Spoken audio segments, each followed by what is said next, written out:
Hello, good evening, and welcome to our second live game of the day. Tottenham Hotspur against Chelsea from Wembley Stadium is our big game today. Earlier today on the JB Clark YouTube channel, we saw Manchester City put 4 past West Ham. There was also wins for Liverpool, for Fulham, and for Everton. There were draws. There was draws at Brighton and at Old Trafford, where Manchester United were booed off the park after a goalless draw with Crystal Palace. What now for Jose Mourinho? And what now for Mark Hughes? His Southampton side beaten 3-2 today. What of his future? But our big match, we'll have the full classified check in about 3 or 4 minutes time. But first of all, let's cross over. It's John Stuttard here at the London Stadium. Bringing you this game live, but our commentator is at Wembley. He's in position and he has all the vital team news for Tottenham against Chelsea. Let's say a big good evening to Chris Whiteman. CW, what's the big team news? Well, there's a lot of lineup talk at the moment. So nothing's absolutely confirmed, but we've got a predicted lineup at present. I will confirm this later at kickoff, but there's talk that Jan Vertonghen may return to this side, but it might be a little bit too early for him, so it will probably look like a bench appearance.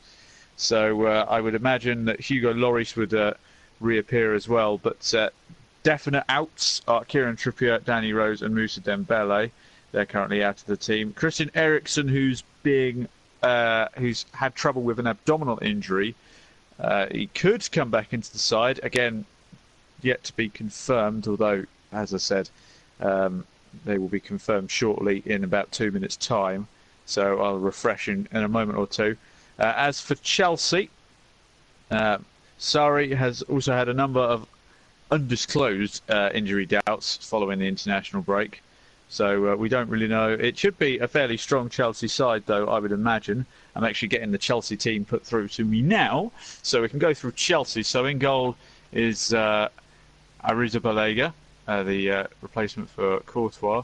Then you've got Azpilicueta, Rudiger, David Luiz and Alonso, so it's looking like 4 at the back. Then you've got Kante, Jorginho, Kovacic, Willian and Eden Hazard as a 5-man midfield, or a potential 4-3-3 formation with Morata as the lone striker, so he starts ahead of Giroud. On the subs bench, you've got Cesc Fabregas, Ross Barkley, Pedro, Caballero, Giroud, as I just mentioned, Zappacosta and Christensen. And the Tottenham team has just come through as well, which is handy, so we'll go through that again. So Vertonghen is not in the starting lineup, so we'll start with goalkeeper. Lloris starts with Aurier.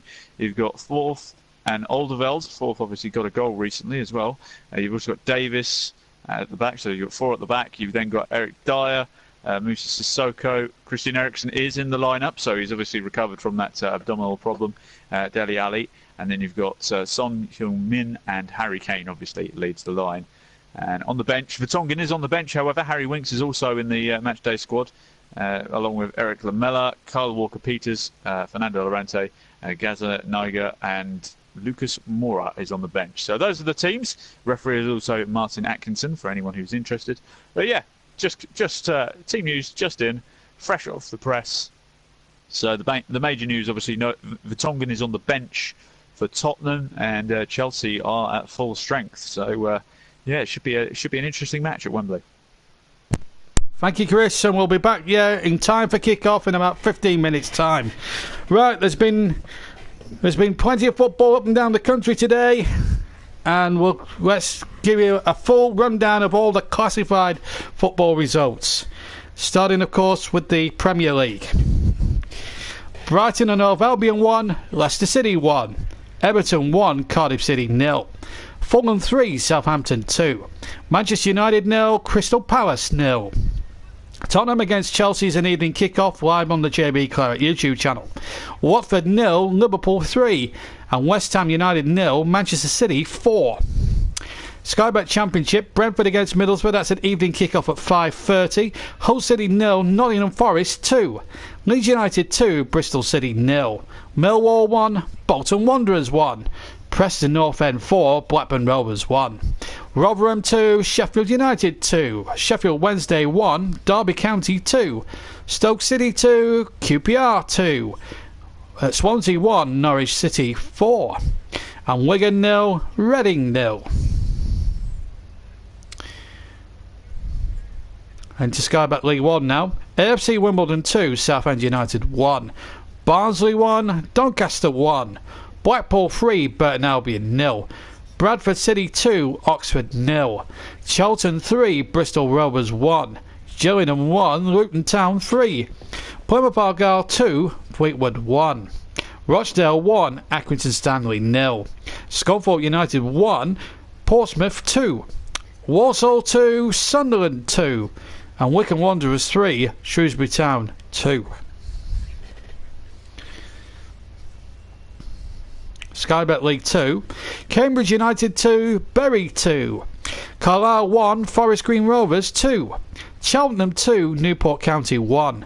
Colchester United 1, Exeter 1. Crawley 3, Crewe Alexandra 0. Lincoln City 1, Mansfield Town 1. Macclesfield 1, Yeovil 0. Morecambe 1, Notts County 1. Northampton 2, Grimsby 2. Port Vale 0, Swindon 1. Stevenage 3, the MK Dons 2. And Tranmere 1, Oldham Athletic 1. Now the Vanarama National League. AFC File 2, Bourbon Wood 1. Aldershot 0, Barrow 2. Barnet 1, Gateshead 2. Bromley 0, Dagenham and Redbridge 2. Dover Athletic 2, Hartlepool 1. Eastleigh 1, Chesterfield 1. Ebbsfleet 4, Halifax 0. Harrogate Town 3, Braintree Town 1. Haverton Waterlooville 5, Maidstone United 2. Solihull Moors 0, Salford City 0. Sutton United 0, Maidenhead 1. And Wrexham 0, Leyton Orient 2. Into Scotland now with the Ladbrokes Premiership. Hamilton Academicals 0, Celtic 3. Hibernian 2, Dundee 2. Motherwell 3, Aberdeen 0. Rangers 3, Livingston 0. St Johnstone 0, Kilmarnock 0. St Mirren 2, Hearts 0. Ladbrokes champion William Hill Scottish Cup third round. Airdrie 3, Dumbarton 0. Alloa 3, Brechin 0. Arbroath 0, Stranraer 1. Beef Juniors 0, Ayr United 3. Berwick Rangers 1, East 5 2. Cowden Beef 1, Borough Rangers 0. East Kilbride 1, Gala Ferrydean 0. Forfar 2, BSC Glasgow 0. And it continues. Fraserburgh 0, Enoch Talbot 1.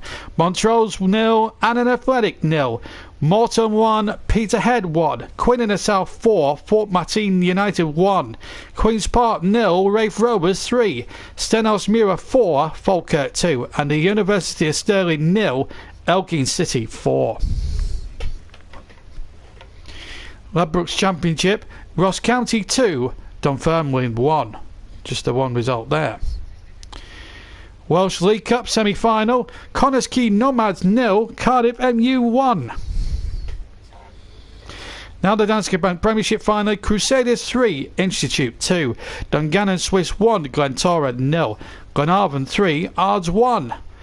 Linfield 4, Cliftonville 2. And finally Warren Point 2, Coleraine 1.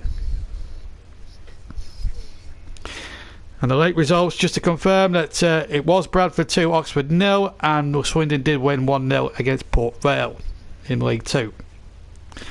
So a good result for Bradford. Right, let's look at the tables in full, starting with the Premier League. And at the moment, with Chelsea and Spurs still to play later on, Manchester City now have a 2-point lead on Liverpool, who also won 3-0 and was also down to 10 men when Jordan Henderson was sent off, but they won quite easily against Watford. City won 4-0 in our featured match earlier today. And then Chelsea start the day on third place with 28 points, with Spurs a point behind on 27. Arsenal play tomorrow against Bournemouth. They have 24 points. Then come Everton in 6th place, now creeping their way above Manchester United and Bournemouth. Watford and Leicester, who've got a point today at Brighton. At the wrong end of the table, let's have a look at it. Burnley have gone into 16th place. Palace have gone ahead on goal difference after a 0-0 draw. Southampton right on the cusp of the relegation zone as well. Cardiff as well. Cardiff, Huddersfield, and let's just check that very quickly.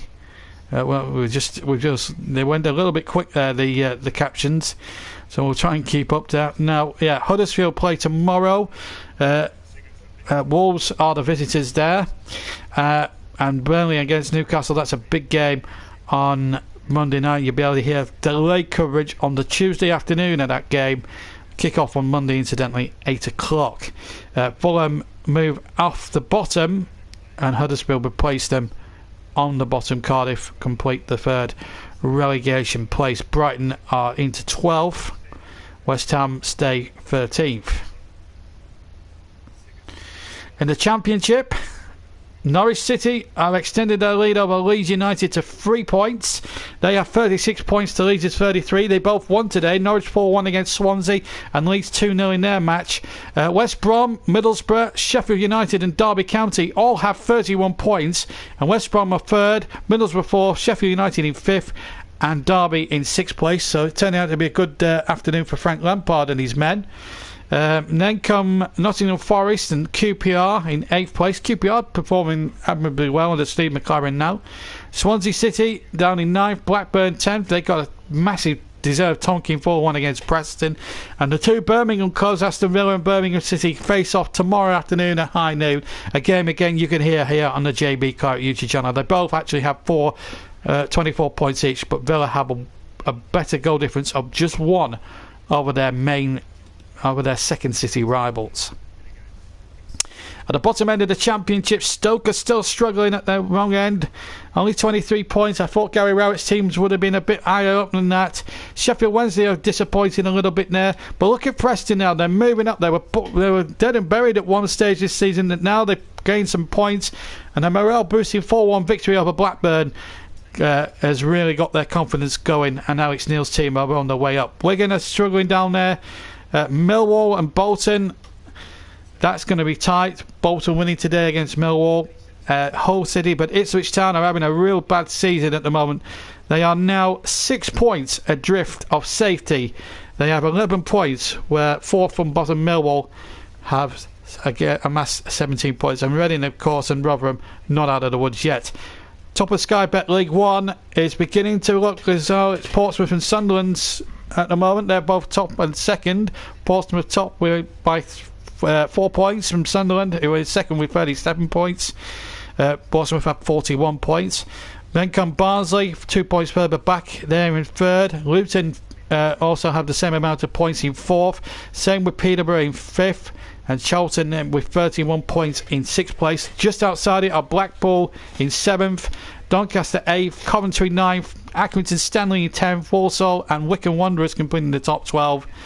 Very tight top 12 there in League 1. At the bottom end of the League 1, let's quickly go through that. Bradford have won, so they're now 4 points from safety. That was a morale-boosting 1-0 victory. And we've also got Panini on later on.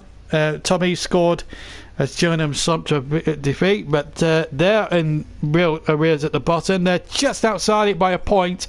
They're in 19th place, Panini, just to let you know the League 1 table.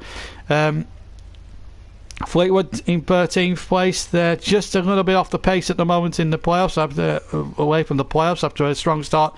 Bristol Rovers, Plymouth Argyle, AFC Wimbledon, of course. Bradford City still bottom, but they've won today, and that'll give them a morale boosting victory. As for the League 2, Lincoln still the leaders on goal difference. The MK Dons are second, but they both have the same amount of points, although Lincoln have a game in hand. Colchester in 3rd place with 32 points.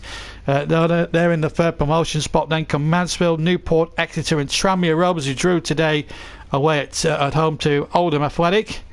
and I know our friend or two that's been there as an Oldham fan. Then comes Stevenage, Bury and Forest Green Rovers. Oldham's point moves them up to 25 points in 13th place. At the bottom end of the table, Morecambe just hanging on in there with 21 points at the moment. But Cheltenham and Notts County, that's going to be a battle. 2-point gap before them. And if Sol Campbell is to be... rumours are that Sol Campbell wants to take over at the bottom club Macclesfield. Well, he's got a job on now because they're in 24th place, a massive 7 points from safety at the bottom end of League 2. And if he does take over, it's going to take a monumental effort to keep them from in the leagues. In just a second.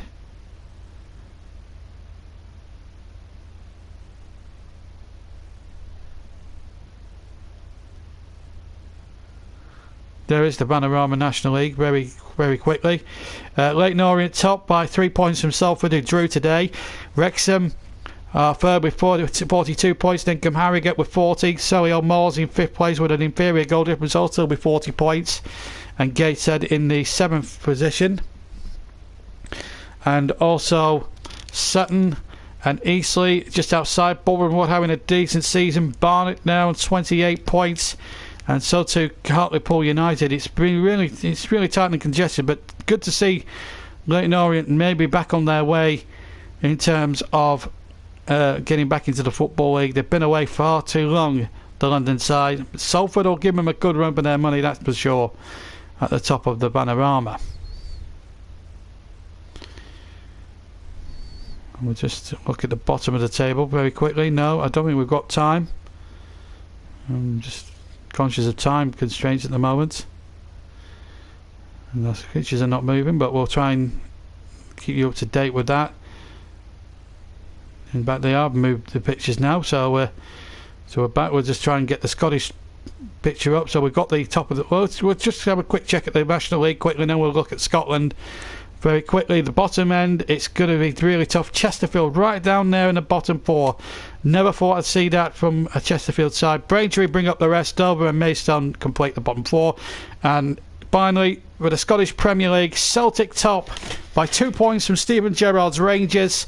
Hearts, who were the leaders for quite a long time during the early part of the season, they're a point further back on 6 points. Then come Kilmarnock in 4th place. They're still having a good season.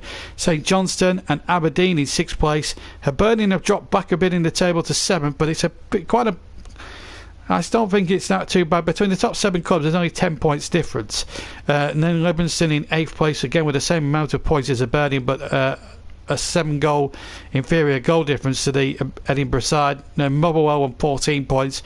Ambleton Academicals just outside the bottom 2 on 10 points. St Mirren 2 points further back in 11th place, and Dundee occupying that final bottom place, and they are on 5 points.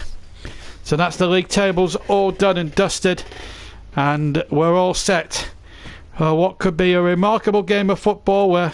We're just basically 5 minutes away from kick-off at the Wembley Stadium. We're still here at the London Stadium, having seen Manchester City score 4 goals this afternoon in a 4-0 victory over West Ham in our featured 3 o'clock game. And Chris Whitewell will be waiting in the commentary box very shortly, but I think this is going to be a really tough encounter. These two teams are very hatred rivals, of course, but this really will be a real thriller minute, I'm sure, and I'm absolutely looking forward to this without a shadow of a doubt. This is going to be some game. It's going to be an absolute thriller minute. I can't wait to bring it to you live, and it's going to be absolutely amazing. It's going to be I think we're going to see some real cracking football here, so hold on to your hats, folks. Spurs, well, Panini reckons it's going to finish Spurs 3, Chelsea 3. And he thinks Manchester City will stay unbeaten for the whole season. Well, at the moment, the way they're playing football, Panini, and I have to say, I saw them today, I thought they was absolutely superb to a man. But West Ham had some big chances in that game, Panini. Don't forget that. And they should have took their chances when they were on offer. So anything can still happen. We're still waiting for the teams to come out here over at Wembley. And It's absolutely cold and freezing, but I'm sure that where Chris Whiteman is this evening, it's going to be a white hot atmosphere. I nearly said white hart atmosphere. We're not at White Hart Lane just yet. They're still being rebuilt, and Wembley is still a nice place for a big game. It just isn't the same when you've got a home team and an away team for a Wembley match. But at the end, where are Spurs supposed to play their matches? Who knows? But the tension is building up in the stadium, and we're about 4 minutes away from kick-off in this magnificent Wembley Stadium. Chris Whiteman is almost poised in the commentary box, and we're having problems with the issues at the moment, so we'll try and stay with you for that. But I've got to say, today we'll just stick with Manchester City for a second or two. Once we got the issues back with the there's the message coming from our match commentator. We've just lost communications. As soon as we've got communications back with him, we'll be over to Wembley very, very shortly. Hopefully it won't be for too long, and we can then crack on with the match. But today Manchester City were just unplayable, and they were just superb. We are waiting, but I think this is going to be a real humdinger. The teams are, in fact, is just out. I'm just getting it flash up on my screen. If I have to do, and we'll try and bring what happens there, and hopefully help Chris out as well. What happens before we can get him on mic as well. He's having one or two technical issues at Wembley Stadium at the moment, and technical issues is something that is not new to this YouTube channel, as you would have expected over the years. But it's been a remarkable day. The only goal was game out the 3 o'clockers was Manchester United at Old Trafford today, 0-0 with Crystal Palace. And you just wonder now what happens to Mourinho. Is his job absolutely well and truly on the line? Something's got to give, I think, and it is a real sad state of affairs, really, when you look at the way the game is panned out. But Palace, they will be pleased with a point. I think a visiting team, when they go to Old Trafford, would be absolutely over the moon or cock-a-hoot with a point. And we're still waiting on confirmation with Chris for a second or two. Well, I'm getting messages flying in left, right and centre here. I don't know. I wish people would stop sending me messages whilst I'm live with the game. You know, Chris is right, but I'm getting random people sending me Christmassy things. I'm not interested in Christmas. Can I just make that absolutely crystal clear with people? I'm not interested in Christmas. When the football is on, it's a big thing to do. When I'm broadcasting, I do not expect. It frustrates the living daylights out of me. And yeah, I'm still waiting to. I'm still waiting to hear from Chris at Wembley, but hopefully we'll get Chris on the line as soon as we can. We've obviously broken down, but I will try and help as best I can. I'm absolutely starving. I want to get warmed up after what's been a long afternoon for me in the trenches here at the London Stadium. 4-0 was the scoreline, remember, between the two sides. And of course, the FA Cup, and that third round draw will be done, I think, a week on Monday, I believe. So that will be interesting to see. That is for sure. So we're just about to kick off, in fact, but we're still waiting on Chris at Wembley. As soon as we get anything at the moment, so we're having one or two issues here with everything at the moment. It is very, very difficult. We might have to pull out of this at some point, because this is not what we had. It's not what we had in the first place. Unfortunately, we are absolutely having one or two problems. I think we are going to go live in a second or two I think we've got. Well, I've got moving pictures. I always watch a game when I've got Chris Whiteman on there. And in fact, Chris is ready to go, and we're all set to go. So I think we're all set to go. Chris is ready. So let's get straight over to Wembley. Martin Atkinson's the referee. It's over to your big match commentator, Chris Whiteman. It's over to you, Chris. Hello, everyone. Apologies about the minor confusion as to how this started, but technology has its way of trying to mess everything up. Anyway, we've kicked off. We're 30 seconds in. Tottenham currently have a corner. Attacking the goal to our right. Chelsea wearing white, not wearing white, wearing yellow, because Spurs' white kit has a lot of blue on it. So normally they'd wear blue against Spurs, but not today. As Tottenham have another corner on this near side. Christian Eriksen looks like he's going to take. He does. Whips it towards the back stick, headed over the bar by Eric Dyer. So let's just go through the teams again quickly, just to confirm everything. As it's a goal kick whilst we're waiting to retrieve the ball. So Chelsea lining up in the 4-3-3, as I mentioned earlier, with Ariza Balega in goal, Alonso, Luis Rudiger and Azpilicueta as the back four, Kovacic, Jorginho and Kante as a three-man midfield, and up front it's Hazard, Morata and Willian from left to right. As Tottenham looking to attack Chelsea's goal again. His son on the edge of the box, getting out wide to, well, it was Aurier, but his cross was so bad, and he was also still in an offside position, so nothing doing. As Ariza Balega's goal kick went straight to Harry Kane, which was not very good. Speaking of Spurs, let's quickly go through their side again. They're lining up in a 4-5-1 formation, where it's Lloris in goal. You've got Davis, Alderweireld and Aurier at the back. You've got Sissoko and Dyer sitting in front.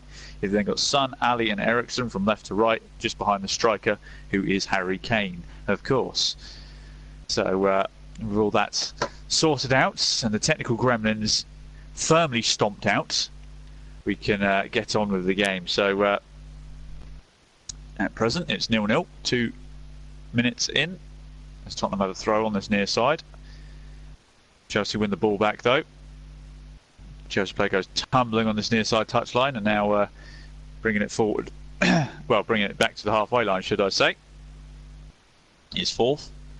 Switching it to the far side with Davis, who pings it forward, looking for Son, who clatters into Ariza Balega, but Ariza Balega holds onto the ball. No foul is given, and he throws it out wide.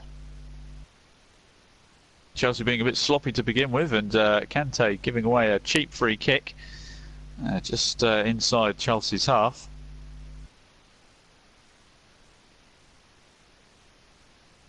Of course, this fixture wasn't meant to be played at Wembley. It was supposed to be played at Tottenham's new ground, which is still yet to be finished.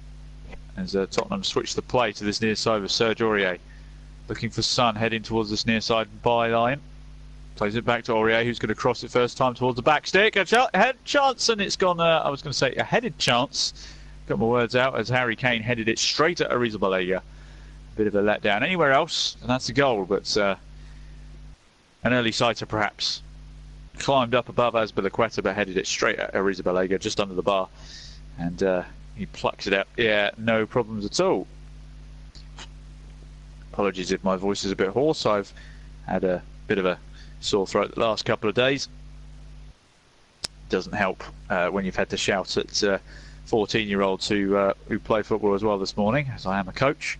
I have to deal with that on Saturday mornings. Tottenham's form in the last 5 games: 4 wins, 1 defeat. The last Premier League game was a win at Crystal Palace, whereas Chelsea, undefeated in their last 5, undefeated in all competitions, as Willian looking to whip a ball in towards Morata, who ends up flicking it over the bar. Chelsea, of course, the only undefeated side left in Europe. Managed to avoid defeats in all competitions. And yeah, it's they might not be top of the Premier League, but they're there or thereabouts in the title race, and they're doing well in all other competitions. So it's a relatively good start to the season for Sarri, who wasn't really given a hope in any stretch of the imagination of getting Chelsea to be competitive. They were fully expecting Chelsea to be a bit of a slow burner, but they've come out of the gates fairly quickly, as Tottenham looking to bring the ball forward. His Son on the far side, being forced to go backwards though, as he was tracked well by David Luiz. Switching it to well, he 1-2'd it with daylayed. It's gone out for a throw, which they've then thrown to Ericsson. Ball's gone back though to Forth. On this near side now, trying to get it to Sergio Aurier, and does. Aurier has to check back on himself and sends it back over the halfway line, back to Forth in the Tottenham half. He's being pressured all the way by Alvaro Morata, and somehow has managed to get the ball forward without losing it. It's fantastic play there by Forth. Gets it forward. Sissoko now drives into the centre circle, lays it off to Ericsson. Ericsson then pings it out wide to Son. Son trying to get it inside to Harry Kane, but it's cut out. But Chelsea just haven't managed to get control of the ball. It's come out to Sergio Aurier on this near side. Aurier trying to put the ball across the box. It's hacked away by Chelsea. It's Rudiger who fired out of bounds. Aurier is going to pick up the ball for this throw. It's just in line with the edge of the Chelsea box. Throws it to Ericsson. Ericsson lays it off to Dele Alli. Ali tried to give it back, but they were on separate wavelengths, and now Chelsea have the ball back. Just about. Here's N'Golo Kante trying to bring the ball forward, but again, Tottenham pressing so high up, they're winning the ball back. Sissoko lays it off to Ericsson. Now Dyer. Sissoko again, just on the edge of the centre circle. Pinging it out wide again to Sergio Aurier. In for the injured Kieran Trippier. Aurier, though, losing out and then giving away a sloppy free kick. Is one thing that Aurier's been known for in his spell at Spurs, being a little bit clumsy when it comes to challenges. As Chelsea looking to try to bring the ball forward with Eden Hazard, but he loses out to Forth. Gets the ball forward. Son. Now Aurier again. He's been very active in this first 10 minutes on this near side touchline. Harry Kane goes down. The referee has pulled it back for a free kick. David Luiz is a bit incensed by the decision. Let's just have a look at the replay here. So Harry Kane, there wasn't much in it, if I'm honest.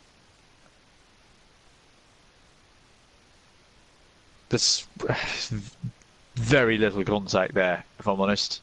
Harry Kane has milked that for a free kick. And the multiple Tottenham fans at Wembley are also going to be putting pressure on the referee. Ericsson's going to stand over this free kick along with Ben Davies. So in line with the edge of the penalty area on this near side.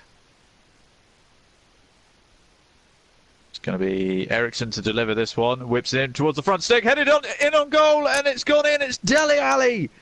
7.5 minutes gone, and he's flicked it on at the near post into the back of the net. Arrizabalaga cannot react anywhere near quick enough to save that one, and it's Tottenham 1, Chelsea 0. Wembley erupts.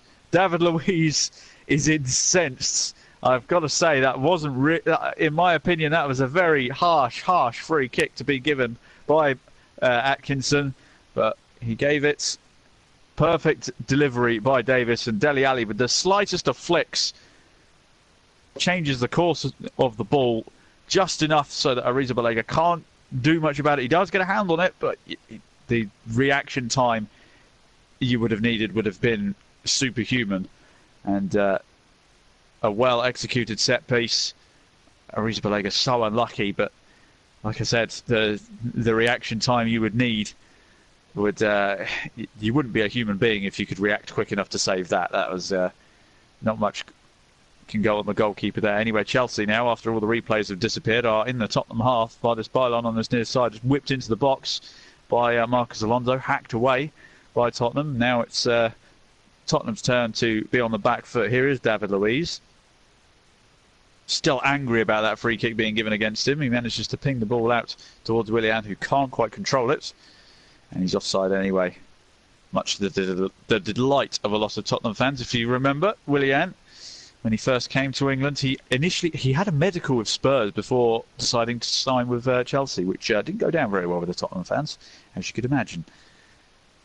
It's Dele Alli with his, I think that's only his second league goal of the season. I'm not sure. That stat did only flash up briefly on my screen. 9.5 minutes gone. It's Tottenham 1, Chelsea 0. Chelsea, of course, unbeaten in all competitions so far this season. Is Aurier bringing the ball forward, gets it forward to Son, who plays it back to Alderweireld. Alderweireld plays it out far wide to Ben Davies, who's pushed a long way up the field, gets it back inside to Son, who's made a good run forward, heading to the edge of the Chelsea box, playing it inside to Ericsson. Ericsson chipping over the top. It's Son! Oh, goodness. A volley over the bar. That would have been one heck of a goal. Sarri is absolutely incensed at his defence, not paying attention. Son just... He laid the ball off on the halfway line, made a wonderful run forward, did a 1-2 with Eriksson, who then flicked it over the top of the defence, and then Son hit it first time with his right foot, and it just goes over the bar.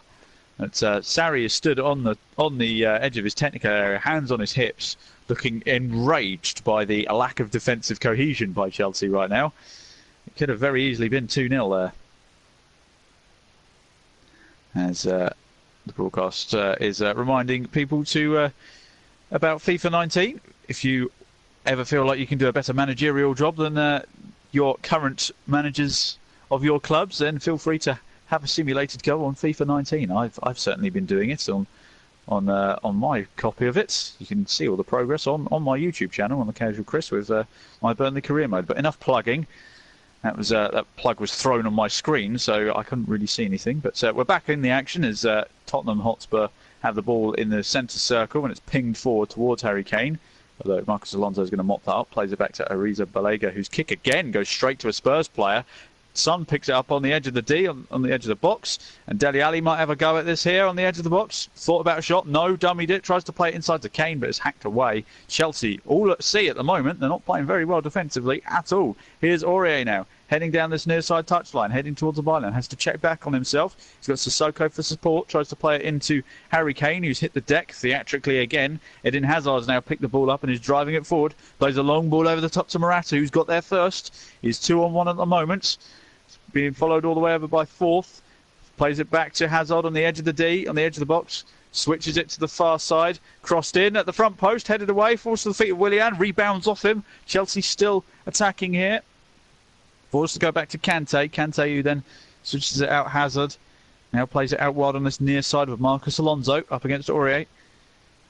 Here's Kovacic. Now David Luiz heading up this near side touchline. Being followed by Sissoko. Plays it forward.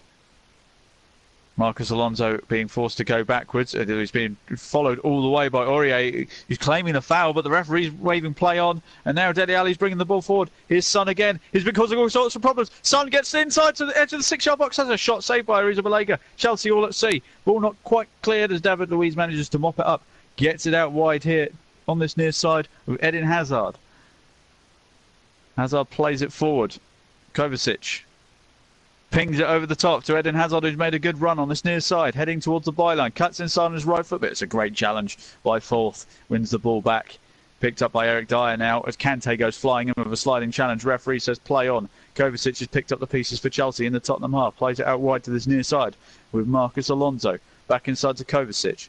Kovacic pings it inside to Kante on the edge of the D, gets it forward to Morata, who's gone down in the box. What's the referee going to do? Says no penalty. Chelsea fans calling for a penalty. There's not much appeals from the players though as Tottenham look to break away. Here's Dele Alli heading to the halfway line. Plays it out wide to Harry Kane, who slipped a little bit but managed to play a ball inside to Son. Son again on the edge of the box. He's 1-on-1 with David Luiz, and David Luiz muscles him off the ball. Strong defending by David Luiz, and Ariza Balega comes flying out and slides in to pick up the ball. It was Eden Hazard who hit the deck in the Tottenham box, claiming a penalty. I must admit there wasn't much contact in that. Lots of action in this first 15 minutes as we approach the 14-minute mark. It's a cracking start to this game. Possession split 53-47 in Tottenham's favour. Here's Morata. Plays a 1-2 with Eden Hazard. Eden Hazard trying to jink his way through the Tottenham defence. Plays the ball through to Kante, who marauded forward, but he just couldn't quite get there ahead of Lloris, who mops that one up.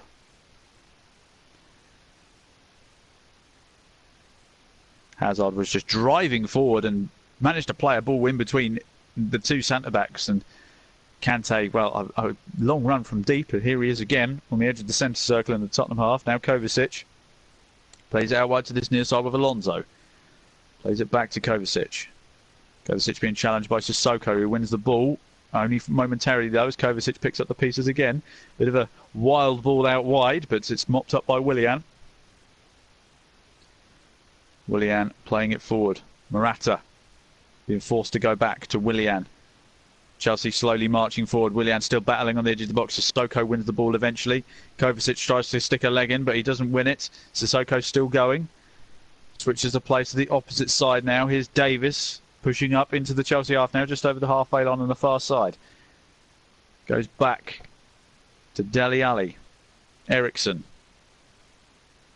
Playing it forward to Harry Kane. Driving forward. Shot from distance. Oh!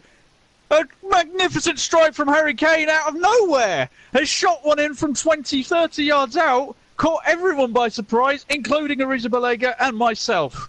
Tottenham are 2-0 up inside 15 minutes. Goodness me. I was about to take a sip of my drink because I didn't think Harry Kane was never going to shoot from there. Oh, never mind. He's just banged one in the bottom left-hand corner. This is ridiculous. Ben Davies just nonchalantly plays it forward to Kane. He has the time to turn, pushes forward a little bit, and then just smashes it. It's not a particularly fast shot, but it just swerves into the bottom left-hand corner. And Arrizabalaga just stands there. He looks like to be honest, it looks like Arrizabalaga didn't think that was going on target at all. And he just kind of left it. He was completely flat-footed. It's not even that far into the left-hand corner, to be honest. But Arrizabalaga should be doing better with that. And Tottenham, well, who would have thought this? Sarri's just gone and sat back down on his on the bench. He's not happy with what he's seen in this first 20 minutes or so. But Arrizabalaga, he can probably find himself culpable for that one. It's he certainly should have paid attention. I know he was flat-footed, which when you are as a goalkeeper makes it very difficult to move, but he didn't move at all for it. The Chelsea defence shouldn't have backed off as much, and they find themselves 2-0 down inside 16.5 minutes. Wembley, the atmosphere is electric right now. But Chelsea, currently the only team in Europe without a defeat in all competitions, staring defeat in the face here. It's Chelsea trying to bring the ball forward up this far side. Here's Willian driving at Ben Davis. Looking to switch the play towards Morata. Morata wins the first header but can't win the second ball, but it's only gone out as far as Marcus Alonso on this near side. Chelsea haven't really created a major opportunity for themselves. Here's Kovacic. Gets it inside to Hazard. Hazard tries to lay it off, but it's won it back by Tottenham. Dele Alli picked up the interception, and now Son is marauding down this near side touchline. He's kept it in play. Son has caused all kinds of problems in this first 17.5 minutes. Son gets to the byline, so he plays it back carefully to Sissoko. As Chelsea get the numbers back, here's Eriksson, plays it out wide to Davis. Here's Dele Alli, looking to ping it into the box towards... Oh, it's Sissoko! Oh, goodness me! Oh, it's offside. Never mind. Goodness me. It was actually Harry Kane who had the initial header, but Sissoko was active. And now Chelsea also find themselves offside. Well, this is good. Sarri is losing his mind on the sideline. He is going absolutely mental. Morata found himself offside. Chelsea are just feeling hard done by the penalty decision that wasn't given. I've seen them given, but it would have been harsh. Anyway, replay's disappeared and Tottenham are heading towards the Chelsea box again, and a free kick has been given. It's Harry Kane's fouled near the far side corner. And it's Rudiger, the offender, who's going to pick up a yellow card for his antics there. Harry Kane was past him. Rudiger then put two hands on his shoulder, on his right shoulder, and hit the deck. Bit soft again, if I'm honest. But there you go. Tottenham getting a couple of cheap free kicks. Fourth's up for Tottenham. And the Spurs go marching in, rings around Wembley. Eriksson standing over this one, along with Ben Davis again. So just in line with the edge of the 6-yard area. They've played it short across the ground, and that is a poorly executed free kick. And a complete waste. Tottenham being forced to go all the way back to Hugo Lloris, as they've basically got to reset and start again. As Lloris goes long. Looking for Eriksson on this near side, doesn't quite win the header. Now Chelsea looking to bring it forward. Here's Eden Hazard driving at the Tottenham defence. Gets it out wide to Willian on the far side. Willian, couple of step overs, has a shot on goal, and it's just gone wide left. Great effort from Willian. That could have got them straight back into the contest. But a few step overs, got himself some breathing room from Davis, and then smashes it right-footed across Lloris's goal. In fact, that might even be saved. Lloris got a fingertip on it, I think. Well, that replay looked like he got a fingertip to it. It's a goal kick nonetheless. It's what's been given.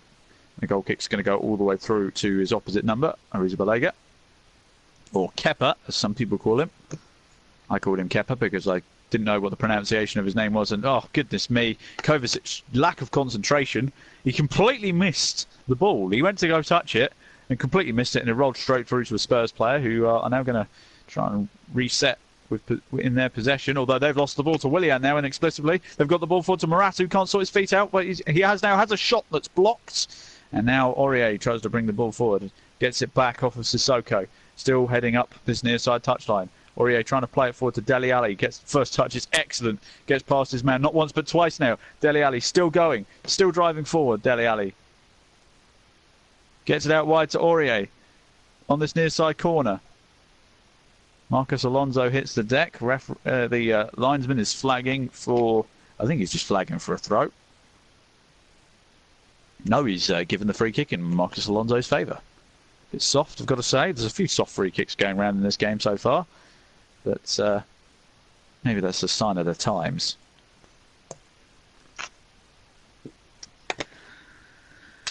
.21.5 minutes gone. Tottenham 2, Chelsea 0. Who would have thought that this early on in the game?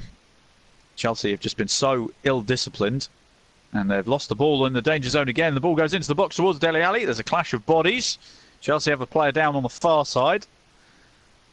Clash of bodies that was in the Chelsea box as Chelsea trying to bring the ball forward. Here's Eden Hazard. He's got no option but forced to go backwards. And I think Atkinson is he's stopping play as David Luiz is still down after clashing with, I think it was Dele Alli in the box. They both collided with each other. And David Luiz is still on the floor. He went to, as he hoofed it away, Dele Alli was mid-flight. And he's gone flying, he's collided with him.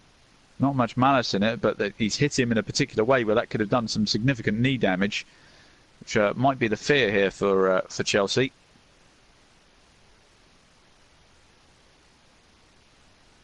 As we have a break in the action here now. David Luiz still... Oh, it's definitely that right knee. His right knee was planted when Dele Alli went into him, so that can cause significant knee problems. Although he's sat back up now, he's not on his feet just yet. He is now. Walking rather gingerly to the sideline. Wearing black Nike boots. No colour there. It's a bit of a surprise from David Luiz as we get a replay of the first goal from Dele Alli. Lovely flicked header, and then Harry Kane with an opportunistic strike. Arrizabalaga positionally wasn't set, and he exposed his near post.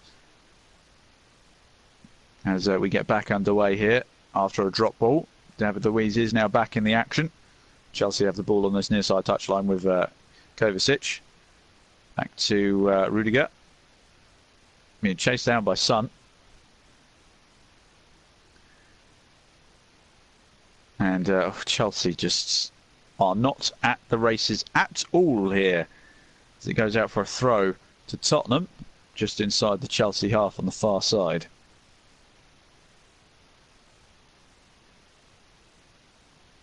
Thrown in long towards Harry Kane, who tried to flick it on, but it's hoofed away by Chelsea. Straight back out for a throw, more or less the same position on that far side.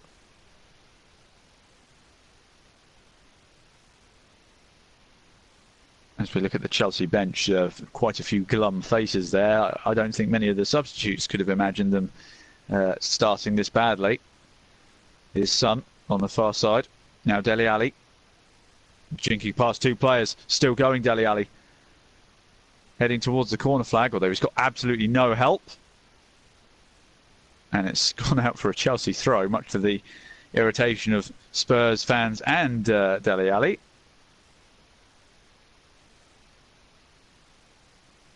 As the ball was launched forward by Chelsea, sent straight back to their defence, and now David Luiz and Marcus Alonso just exchanging passes as Alonso brings it over the halfway line on this near side. Hazard flicks it round the corner to Kovacic on this near side. Sissoko's with him. Sissoko forcing him to go back now that Son's got involved as well. David Luiz then switches the play to the opposite side. Now here's Rudiger, just bringing it up to the halfway line, pinging a ball forward to this near side. And Eden Hazard won the, well, I say won the header. He got his head to it, but it only flicked it out of play. He's not the tallest of guys, is he, Eden Hazard? Not exactly what you would call a target man. Serge Aurier with the throw on this near side, throws it back to Forth. Forth gives it straight back to him. Oh, that's a sloppy pass by Forth that's led Aurier back into trouble. And now Chelsea looking to build an opportunity here. Here's Willian on the far side where the ball has ended up. Willian still going. Clever feet. Trying to play it inside to Eden Hazard, who is loitering, but hasn't got through. Opportunity to cross the ball now. Ball's whipped across the face. A goal! Oh, what a save by Lloris! Morata flicked it on just on the edge of the 6-yard box. Oh, he was offside as well. Oh, goodness me. Well, it was a good save nonetheless. It was a great cross in. Morata, yes, Morata is offside, but from 6 yards out, fired it at the near post. Lloris got a hand and his face to it and kept it out, but it wouldn't have counted anyway because Morata was a mile offside. I'm getting a little bit frustrated because these great attacking moves are being spoiled by bad positioning. This is what it was like to watch Adebayor in his pomp. Adebayor would maraud forward, put it in the back of the net, only to realise he was about 10 yards offside and hadn't heard the whistle. But anyway, Adebayor only played for one of these sides, though. Surprisingly, he's got quite a lot of clubs now. He's playing his games in Turkey now, I do believe. Burnley actually played his team in the Europa League, but that's beside the point. As Chelsea just keeping the ball at the back here. Just trying to have some calmness applied to this match. Rudiger flicks the ball out wide to Marcus Alonso on this near side. Plays it forward to Hazard, who 1-2s it straight back to Alonso. Plays it forward to Kovacic, who hits the deck. Referees having none of it. Chelsea still have the ball, though, as Hazard mopped up the pieces. Lovely cut back onto his left foot, giving him a bit of space from Forth. Lays it off to Willian. Willian trying to play it out wide to Kante, who's managed to mop up the pieces and keep Chelsea in possession, but only just. It's gone back to Rudiger. Dele Alli slipped over in the centre circle, much to the joy of a lot of football fans. For whatever reason, their cheer went up. Chelsea still have the ball, though, advancing up this near side touchline. Willian getting the ball forward. Ball's been knocked out of play by Sissoko. Alonso picking up the throw. Throws it back into Kovacic. Kovacic playing it inside to Hazard. Hazard changing the play to the opposite flank now with Kante, who's looking to flip the ball over the top towards Morata, who can't win the header. And he's offside again! Sarri is going, but I'm getting annoyed. I'm not even a Chelsea fan, but seriously, get on side. I mean, that's a marginal call, but he's still offside. His entire arm is offside. It's a marginal call, to be fair, but get on side, lad. I don't know what's happened to Morata since he's come to Chelsea, but get on. It's not hard to stay in line with your last man. Anyway, long ball forward by Tottenham. Ball's been spread out wide to the far side and it's been brought back inside. Here's a chance perhaps for a shot on the edge of the box. He's scuffed horrendously. I don't know who it was. It was Harry Kane eventually, who was tussling with a Chelsea defender. It's actually come off the Chelsea defender and it's gone out for a corner. Tottenham's third of the game. As we hit the 29th minute mark, it's Tottenham 2, Chelsea 0 as Tottenham take it short. Here's Eriksson on this near side. Whips it in at the front post. Oh, it's a great save by Arrizabalaga. It somehow hasn't gone in. What a save. Goodness me. That should have been 3-0 game, set and match. But Arrizabalaga, despite his earlier issues, has pulled out a worldie there. Whipped into the front post by Eriksson, and I think it was Dele Alli who flicked it at the near post, and Arrizabalaga got two good hands to it to stop it going in. And, well, it's still 2-0. As Chelsea have a free kick on the half-an-hour mark. Well, what a game so far. For Spurs, at least, if you're a Chelsea fan, you'd be forgiven for looking away. It's not exactly been the vintage performance you would be expecting in a game like this. There's Tottenham now just looking to keep possession. There's Hugo Lloris gets the ball back and proceeds to lump it long to the far side, looking for Son. Kante wins the ball though and is driving forward, looking for Eden Hazard, but that was a far too ambitious pass, and Moussa Sissoko picks that one out, but gives the ball away inexplicitly to Eden Hazard, who's driving towards the edge of the box, has a shot, it's blocked, but it's going to be chipped back in by Kovacic, who tried to be over exuberant with a flipping Panenka kind of, flick it around the back. And now a long ball over the top towards Son. He's up against 3 Chelsea defenders. Son still going. Son trying to bend it. Oh, goodness me. That was incredibly close. Son has been a thorn in Chelsea all evening. But look at it. This just over exuberance when you're 2-0 down, Kovacic. He did it with his right foot but sent it round his left foot, if that makes sense. I don't even know what that move's called. But that was just... When you're 2-0 down, you shouldn't be doing stuff like that. You just shouldn't. Tottenham, again, in possession, looking to bring the ball forward. It's Ben Davies now on the far side. Gets it back to Dele Alli, who's sitting on the halfway line. Thought about pinging it, but decided to send it back to Alderweireld. Alderweireld switches it across to fourth on this near side now. Inside the Tottenham half, plays it forward to Aurier, just on the halfway line. It's flicked forward by Dyer, but only as far as David Luiz, who gets it back to his goalkeeper, Ariza Balega, who's being closed down by Son, has to play a quick pass short. Now David Luiz again on this near side by the byline. Gets it forward to Alonso. Alonso just slowly bringing it forward, gets it forward to Kovacic. Still in the Chelsea half though, gets it inside to Hazard. Now we're into the Tottenham half. Hazard pirouettes wonderfully, gets past his man, plays it forward to Kovacic, who's getting to the Tottenham byline. It's a massive sliding challenge by Aurier, who wins all of the ball, takes a bit of the man as well. It's a great challenge by Aurier. I think it was Sissoko actually. Looking at that again. Yeah, it was Sissoko. Massive challenge, love it. Blood and thunder, that one. Throw to Chelsea. Alonso's picked it up. Bringing it inside now. Willian. Azpilicueta to his right. Uses him. Thinking about the cross perhaps. Plays it back to Willian. Willian looking for options. Plays it inside to Hazard. Playing a bit of a free roll at the moment. What else can he do? Hazard tries to get the ball into Willian, but it's blocked. Chelsea just about retained possession as it's come off of Harry Kane and gone out for a throw on the far side. Azpilicueta with the throw. Throws it into Hazard. Gets it back. They're 1-2ing with each other. Hazard being fouled in the process. And it's a free kick to Chelsea on the far side touchline. Harry Kane having a whinge at the referee, saying there was no way that was a Chelsea throw, but you should be mindful of the free kick he gave you earlier, Harry Kane. It was quite favourable. If Chelsea were to get a goal from this, you would say it was karma. 33.5 minutes gone. Tottenham 2, Chelsea 0. Free kick to Tottenham. Bit of pushing and shoving going on in the box. Player's gone down on the edge of the box, and the referee's given a free kick to Tottenham. It's Harry Kane who was fouled, in fact. But Harry Kane actually shoved the Chelsea player first, and then he's had his shirt ripped by David Luiz. He's going to have to get himself a new shirt. He's got to... the kit man's quickly out with a new one. And that is quite substantially ripped, that one. David Luiz takes pulling the shirt to an extreme there. And, well, surprised that's not a yellow card. It's funny... Nike have sort of had an issue with a lot of their products ripping this year, just as a slight side note, whilst Tottenham just retained possession.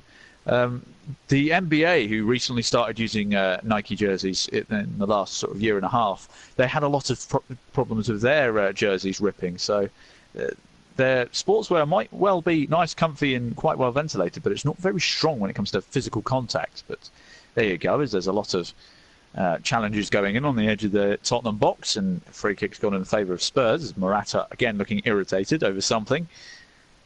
It's been a very enticing, it's been an incredible first 35 minutes of this game. We've still got 10 minutes to go of this first half, plus stoppage time, which there may be a bit obviously because of the treatment that David Luiz received. But yeah, it's certainly a first half to forget for Chelsea, who still haven't really threatened to score.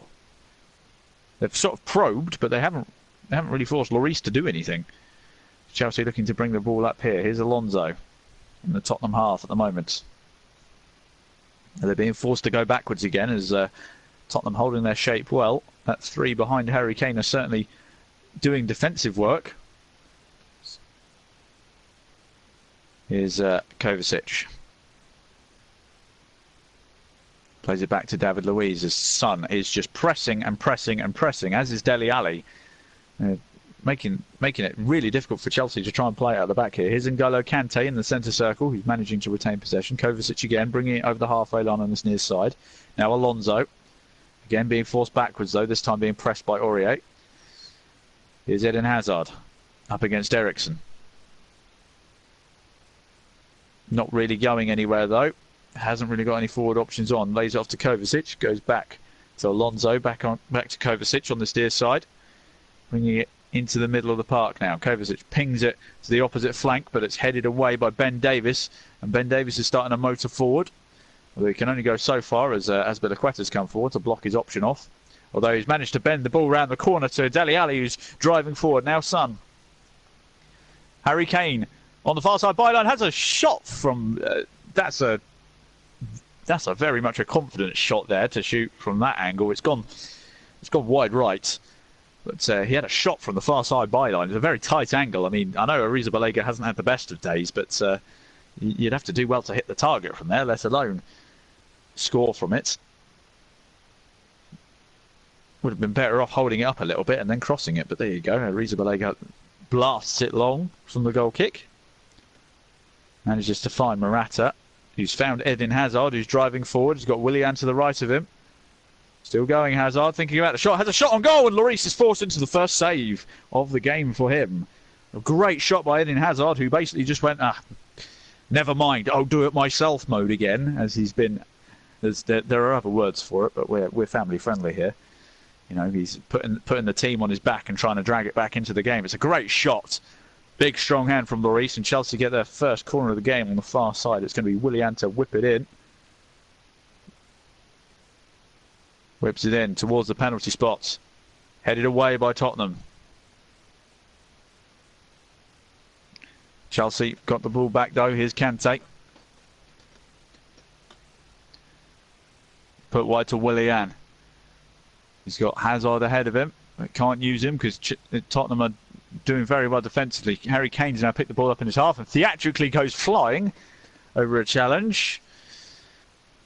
I think it was from Kovacic.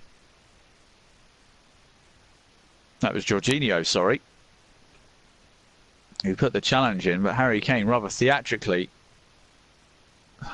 I mean, yes, it's a foul, but Harry Kane was milking that. 38.5 minutes gone. Still Tottenham 2, Chelsea 0. Long ball over the top, looking for Son, but doesn't get there. Chelsea deal with it. It's gone out for a throw to Chelsea on the far side.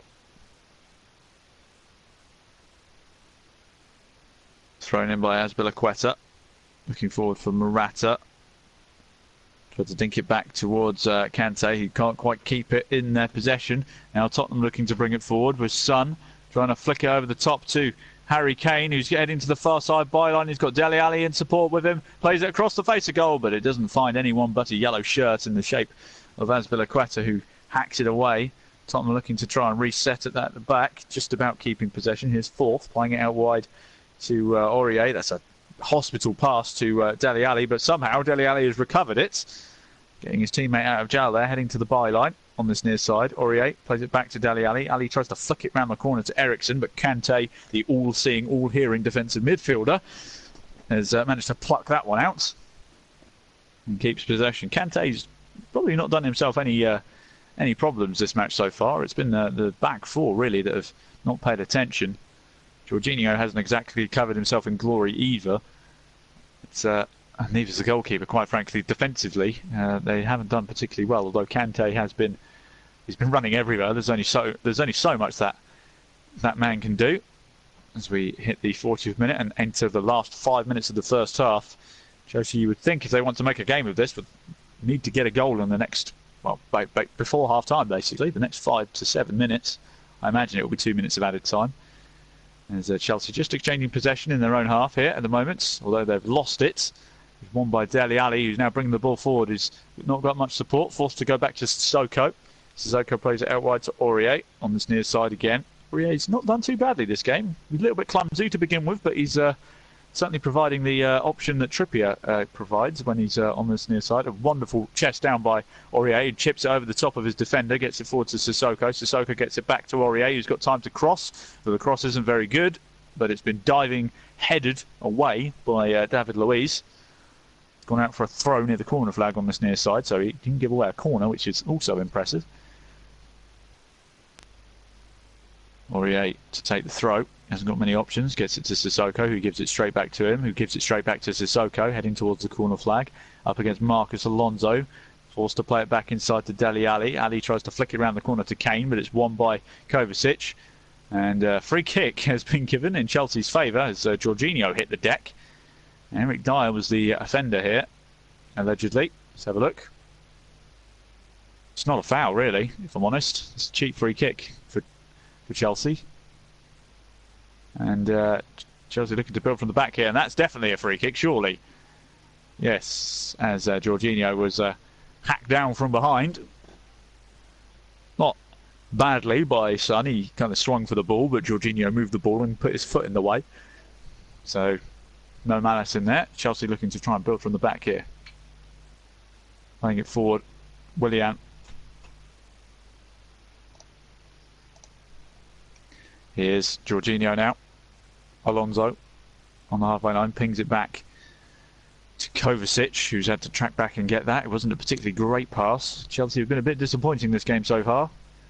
Tottenham have been excellent, though. It's Azpilicueta playing it forward to Willian, who gives it straight back to him. It's Hazard dropping deep to pick it up.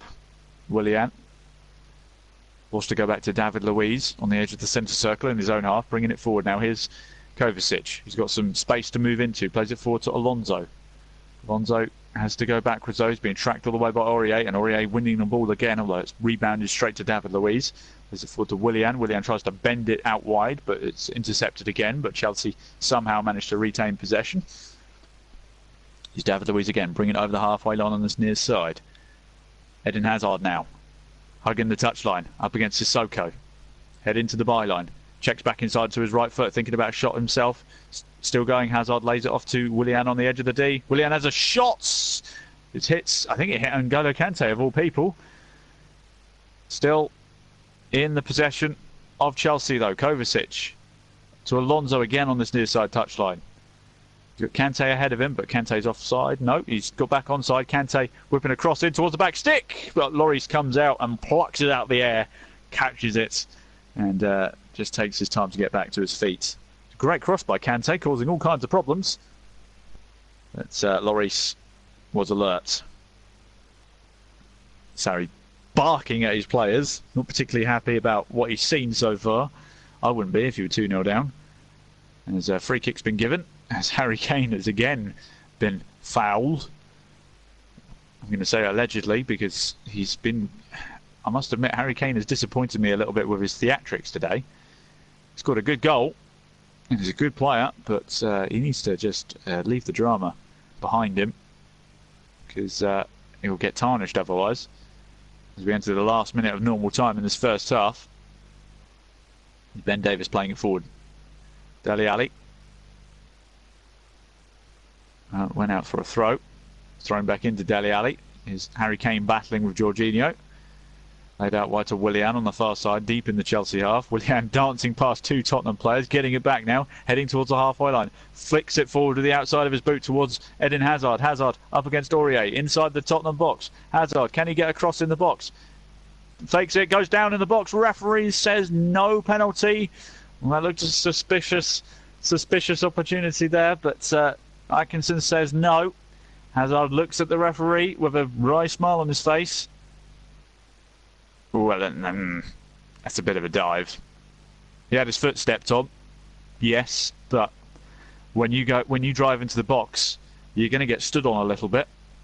Sarri's complaining to the fourth official, as you would expect, who is about to indicate how much added time we've got. I reckon 2 minutes, and 2 minutes is a good guess, as that is what has been given. Good to know that my watch is in time with the refs.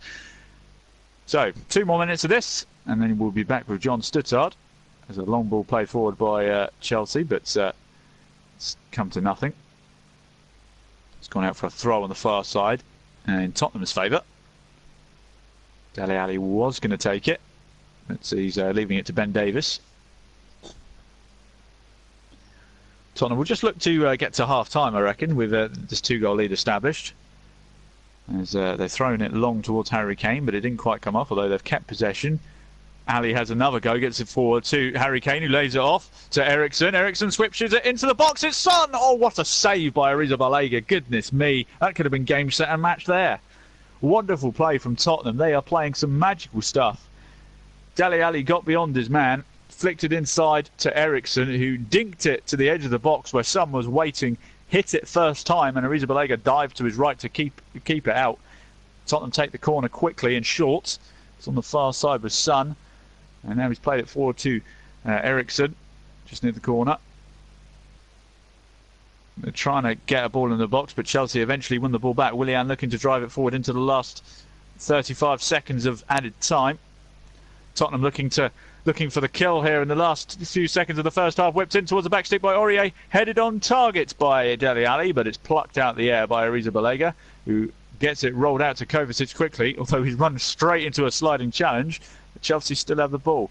Here's Willian now. Got 15 seconds left, I make it, of added time.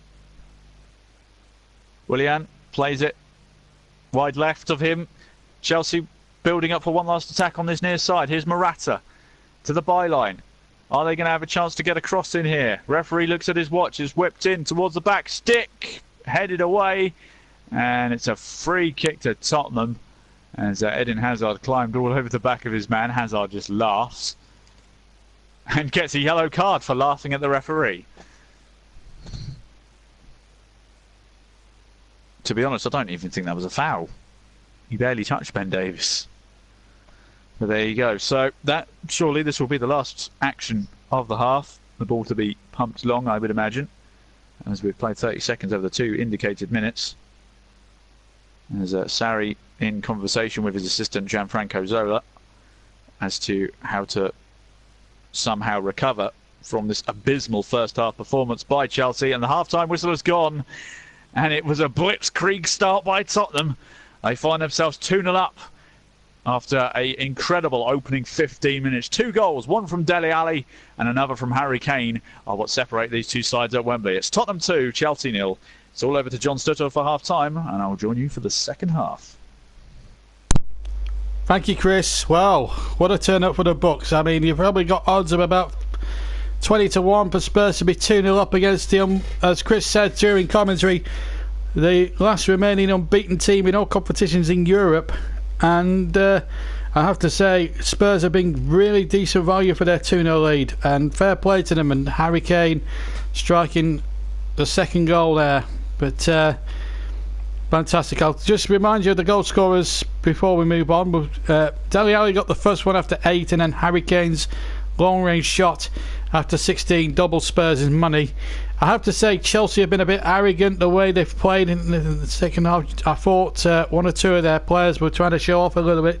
I think when you're 2-0 down, you've got to roll your sleeves up and get out there, and I don't think I've seen enough of that from Sarri's team today. And I was watching the game on my computer, on my monitor, whilst Chris was commentating, and I've got to be honest with you, I think Sarri will have a few choice words in that dressing room at half time, because he cannot be pleased with the way that Chelsea have gone about their business this afternoon. And it looks as if things stay the same, Spurs will then go above Chelsea, I believe, into third position. So it is very much all to play for. But Spurs 2-0 up against Chelsea, and with 45 minutes still to go, who knows what might happen as regards the game there.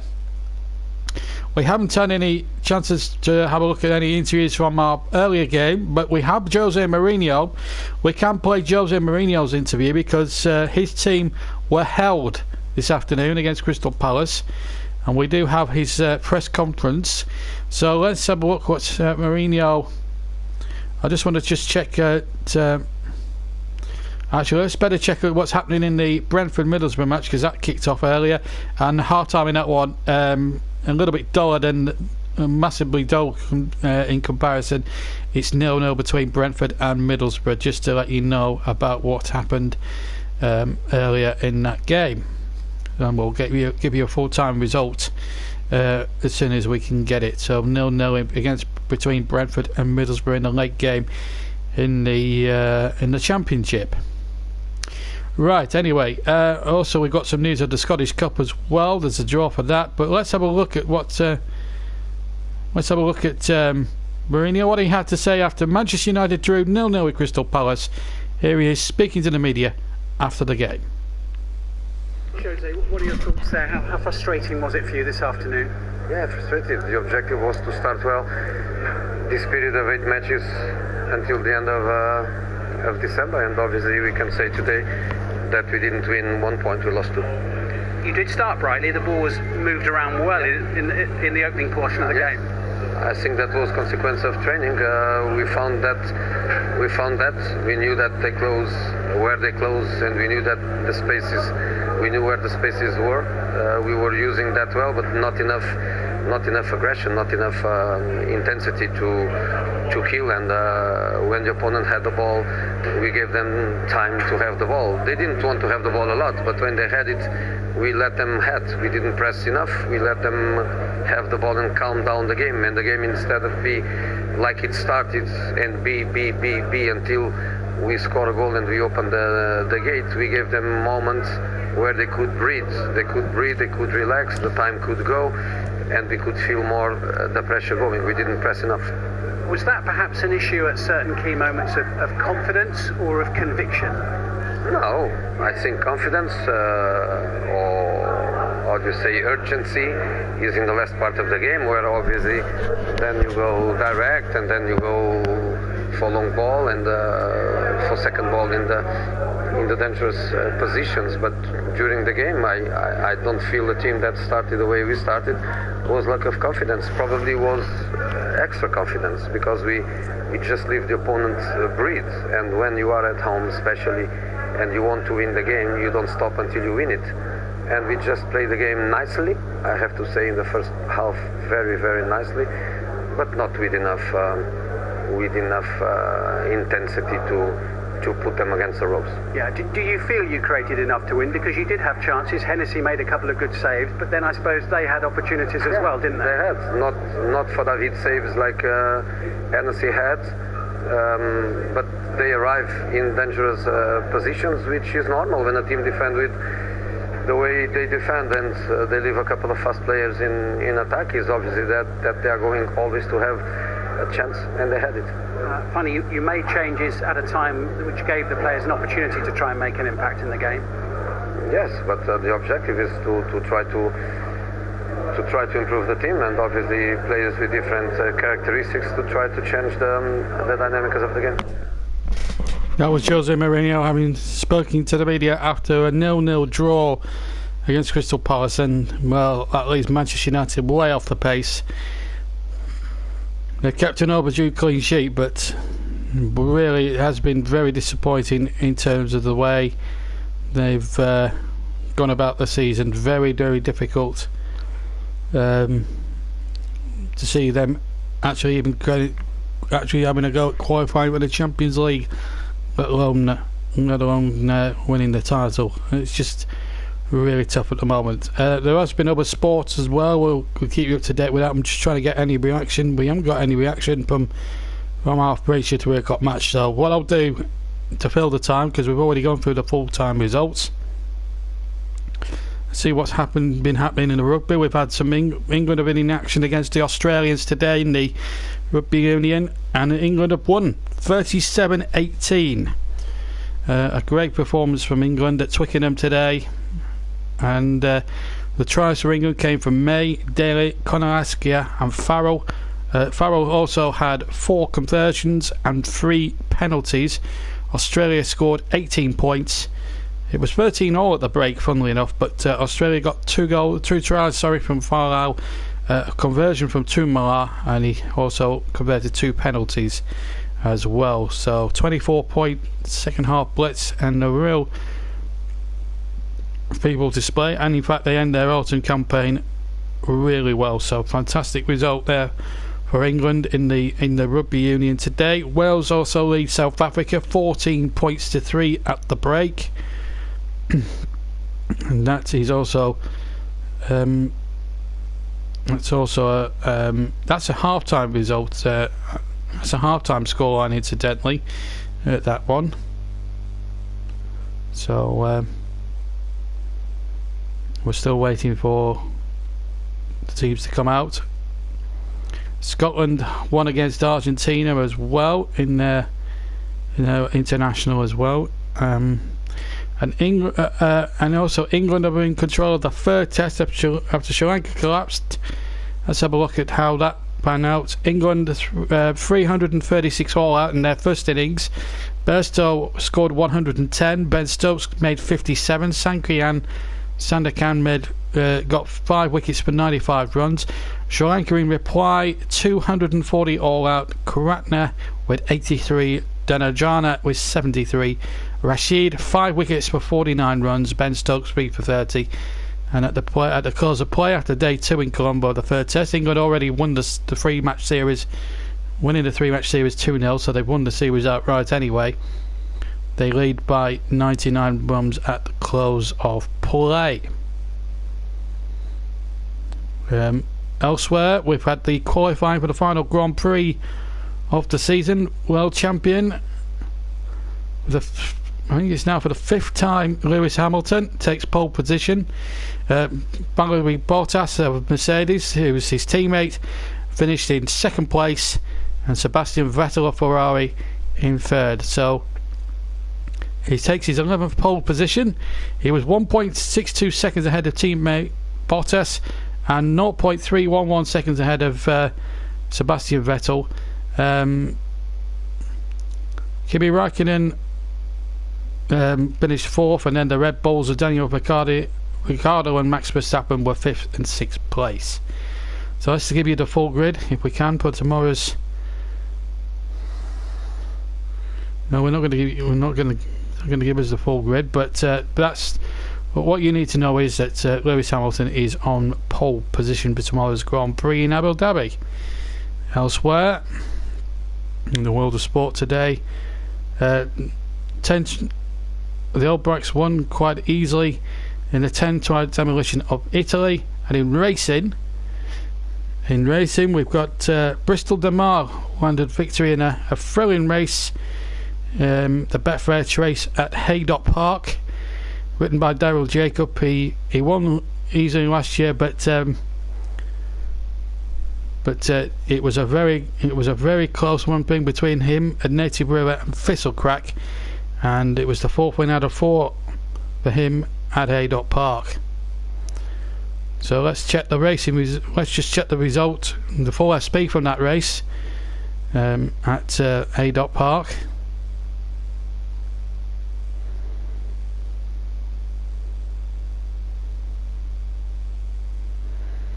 Let's check that full result then.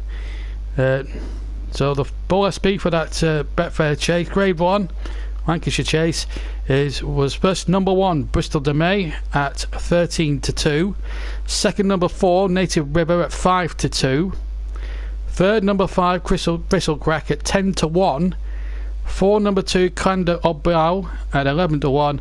Mike Bite, the even money favourite, number 3, finished in 5th position, and all 5 ran.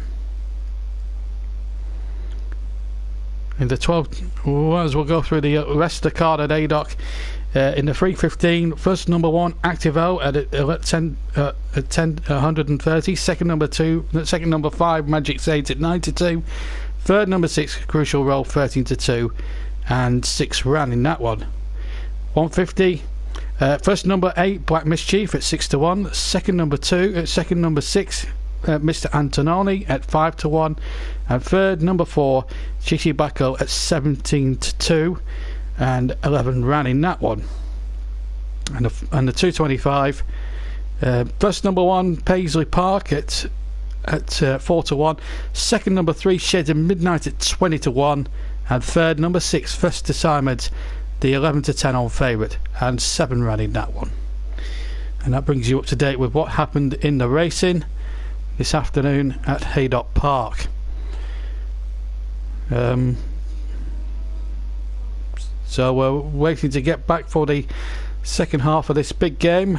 2-0 to Spurs, and I'm very horsed out, as you can probably see. I've been at the London Stadium earlier today to witness a 4-0 win for Manchester City against West Ham, who really gave it their best shot throughout, but just couldn't come up with the goods. Unfortunately, we haven't got any interviews with Pep Guardiola and all that, so we're going to have to leave the interviews for now, because we're almost ready to the second half. We're just waiting to start the second half. But I have to say, Spurs were good value for their lead, 2-0. Goals after 8 minutes from Ali. But I think you would have got long odds on Spurs being 2 up at the break at this point in time. So this really is going to be an interesting second half, this in store, and I can't wait to start to bring it over to Chris for the second half. He's having a well-earned rest at Wembley, but United drew 0-0 in their match, and we'll be with you until about 7:20 tonight, and also upcoming football tomorrow on the JB Clark YouTube channel. We have one match for you. That's from the Championship from Villa Park, where I'll be there for the second City derby involving Aston Villa and Birmingham City. Gary Monk, who's got an excellent record against Aston Villa with his previous clubs Swansea and Leeds, could he do the same here against Villa tomorrow with Birmingham? It's going to be a real tough test. Dean Smith will be wanting to do well in his first second City derby, so it's the first time for both managers. Of course, he's got John Terry there as his right hand man as well, so that should be interesting stuff. So you'll be able to hear that live tomorrow at 10 to midday on the JB Clark YouTube channel. Kick off at noon, a real high news showdown in the second City, and of course we'll also bring you commentary as well from Wembley of the Wembley Cup, which involves 4 YouTube teams, including hashtag United as well. We'll bring you that final a bit later on tomorrow afternoon for you on the JB Clark YouTube channel as well from Wembley. But we're all going back to Wembley in a few seconds time, because that's the half-time situation. Sorry's already out there on the touchline. We're all set to go for the second half, so let's rejoin our match commentator at Wembley. Let's go back to CW for the second half.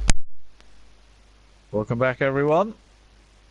It's going to have been one heck of a team talk at half-time for Chelsea if they want to get themselves back into this one. No changes as of note. I will inform you of any changes should they appear on my screen or I notice them on the pitch. Chelsea up against it in the second half. They got 45 minutes to save their unbeaten record in all competitions. With currently are the only team in the top 5 leagues in Europe to be unbeaten in all competitions. Chelsea looking to bring the ball out of their own half, although they've won a free kick as Hazard was bundled over by Forth, who's got a massive bruise on the side of his face there. Where that's from. Perhaps he had a clash with someone in the first half, but yeah, a bit of an odd one, that one, as Chelsea looking to bring it up on this near side with Azpilicueta. Now Kante. 1-2's it with Willian. Here's Rudiger. David Luiz now just on the kick-off spot, looking to dink it over the defence, looking for Willian. Can he get there? He does get there, but his shot on target is blocked. I don't know whether the ball went out of play before he whipped it back into the box. Have a look. It's a great ball over the top by David Luiz. Found Willian perfectly, who had a shot on goal which was blocked. It did go out of play before he managed to dink it back into the box. So it's a goal kick to Spurs. It's Hugo Lloris. Didn't have to make one save in this entire game. It was a good save earlier at the end of the first half. Free kick's been given in favour of Chelsea there. Harry Kane climbing all over the back of David Luiz. David Luiz takes the free kick basically on the kick-off spot. Dinks it forward to Willian on this near side byline. Gets it forward to Kante. Kante whips the ball across the box but finds nobody but Aurier, who proceeds to hoof it up the field towards Son, who can't quite get on the end of it, although he's chasing the ball down like a rabid dog, and David Luiz being forced to drive forward into the space that was made. David Luiz still marauding forward. He's deep into the Tottenham half now as the ball rebounds off the referee into Tottenham's possession, although they can't make use of it as they give the ball away, and Chelsea bring it up into the Tottenham half as Kante switches the play from the far side to the near side with Azpilicueta. Now Willian just bringing it inside, although that's a poor pass and it's been picked off by Sissoko, who runs out of pitch. Had a heavy touch trying to knock it past one player, but it was too heavy for even him to catch up with, so it's gone out of play.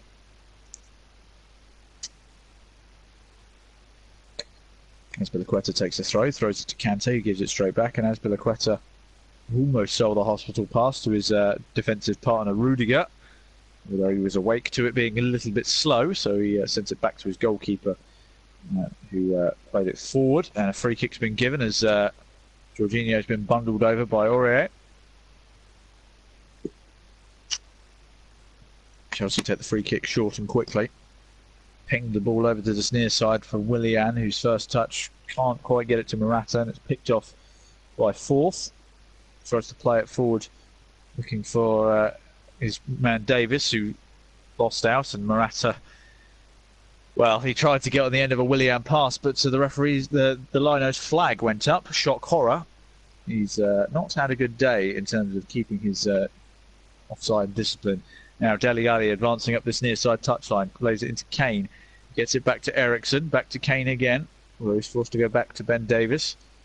And Davis gives it to Ericsson, who flings it over to the opposite side. Now Son on that far side byline. Back to Aurier. Aurier plays it back to Sissoko. Sissoko now Dyer, looking for some options. Instead elects to just lay it off to Ericsson, who plays it out wide to Ben Davis on this near side. Now Dele Alli's hugging the touchline, almost gets past his man, but just about runs out of pitch and goes out for a throw to Chelsea. They'll take it short and win the ball back to Tottenham as Harry Kane picks up the pieces and just brings the ball back into midfield, plays it forward to Son, who goes down. Referee says no, and now Chelsea looking to break away here on the far side. Here's Eden Hazard looking to get forward. I think it was he was bundled over. So a free kick has been given. It was Morata who got bundled over in the end. He was in a foot race with Forth, and Forth just bundled him over. Somehow didn't pick up a yellow card for his troubles there. Probably should have done, but referee elected to keep his cards in his pocket. So we've got a free kick 35 yards out from goal. 50 minutes gone here. It'll be Willian to take this one on the far side, looking towards the back stick. Oh, it's gone across the face of goal. Somehow a Chelsea player hasn't got his foot. Oh my goodness me. And then there was Kovacic with some kind of karate kick volley which went, well, in most stadiums that would have gone over the stand, but we're at Wembley, so it didn't. That's how high it went. I mean, that's that's just, oh dearie me. That was quite impressive, the height he got on that. Oh, and it's a goal kick, by the way. That took no deflections at all, obviously. as Lloris lumps it long, looking for Son on this near side touchline. Doesn't quite get to him as Kante picks up the ball and just chips it over to the far side with Marcos Alonso. Now Kovacic. Jorginho forced to play it back to David Luiz. David Luiz plays it across to Rudiger on this near side now. As Azpilicueta brings it over the halfway line on this near side. He's forced to check back on himself and go back to Rudiger, who then switches the play to the opposite flank with Kovacic hugging the touchline. Goes back to his defence, back to David Luiz, who tries to switch the play again.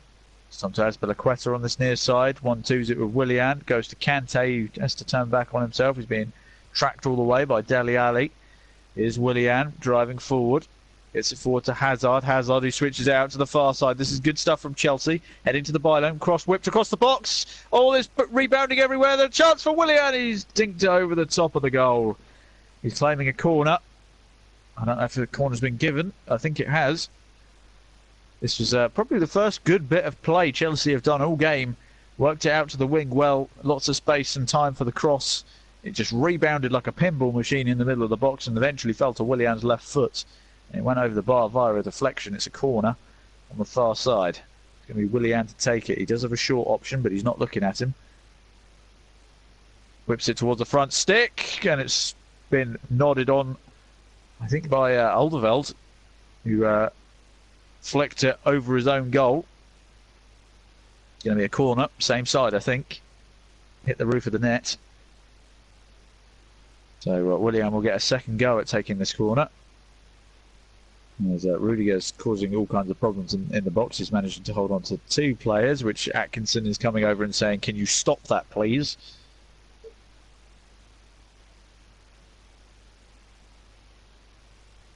He's now happy that everyone's in place. Willian whips it towards the back stick now, and Lloris gets a palm on it. Managed to just about get rid of the danger, and now Sissoko's picked it up on this near side. Pings it forward, looking for Harry Kane. Kane tries to flick it to a fellow teammate, but he can't find anyone. It's only gone as far as Marcos Alonso, who gets it forward to David Luiz, who still hasn't quite tracked back yet. Marcos Alonso picks it up again, flings it out to the far side with Eden Hazard on that far side touchline. He's bringing it inside, driving at the defence of Tottenham, although he's run into too many bodies, and Dele Alli has picked up the ball. And he's set Son on his way on the far side. He's in a foot race with the full-back, who's caused all kinds of problems. He's got past his man now. He's getting to the byline. He's got no support. Son's still going. Son's still going. Son all the way! Oh my goodness me! Son has gone and scored a cracking goal, and that makes it 3-0 to Spurs. Son, who has been causing all kinds of problems for Chelsea all day, has finally got himself a goal, and he couldn't be more deserving. He left two players for dead in his wake. It was a wonderful ball over the top. The fullback couldn't deal with him. He cut back inside, got into the box, and just buried it bottom left-hand corner. What a goal by Son. What a goal, Son, would be the best way to describe that one. That is terrific. But it was, goodness, it was Jorginho he found himself in a foot race with. He isn't a natural fullback. Left him for dead. Look at this. Just drives into the byline, checks past David Luiz, and then buries it bottom left-hand corner past Arrizabalaga. And that is surely game, set, and match now. Incredible finish. Arrizabalaga just a fraction away from getting any kind of touch on that.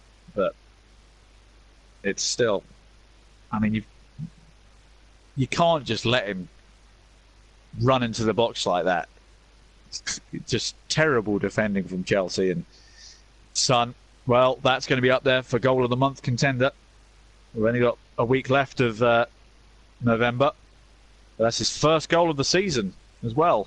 He's had an eventful 2018 with the Asian Games as well, where he won a gold medal. And Chelsea again giving the ball away, and Tottenham can come away here. Son again on that far side. Oh goodness, that's got to be a yellow card. Rudiger takes down his man. He was driving into the box. That's surely got to be a yellow, hasn't it? A bit of inconsistent refereeing decisions going by Atkinson here. It was Rudiger And he just tripped Harry Kane, who was, well, he was getting to the ball first. And it's clumsy from Rudiger. Perhaps maybe not a yellow card. Perhaps would have been harsh, but it's another opportunity for Tottenham here. Ross Barkley is getting ready on the sidelines for Chelsea. An immediate change, although at this point it's probably come too late.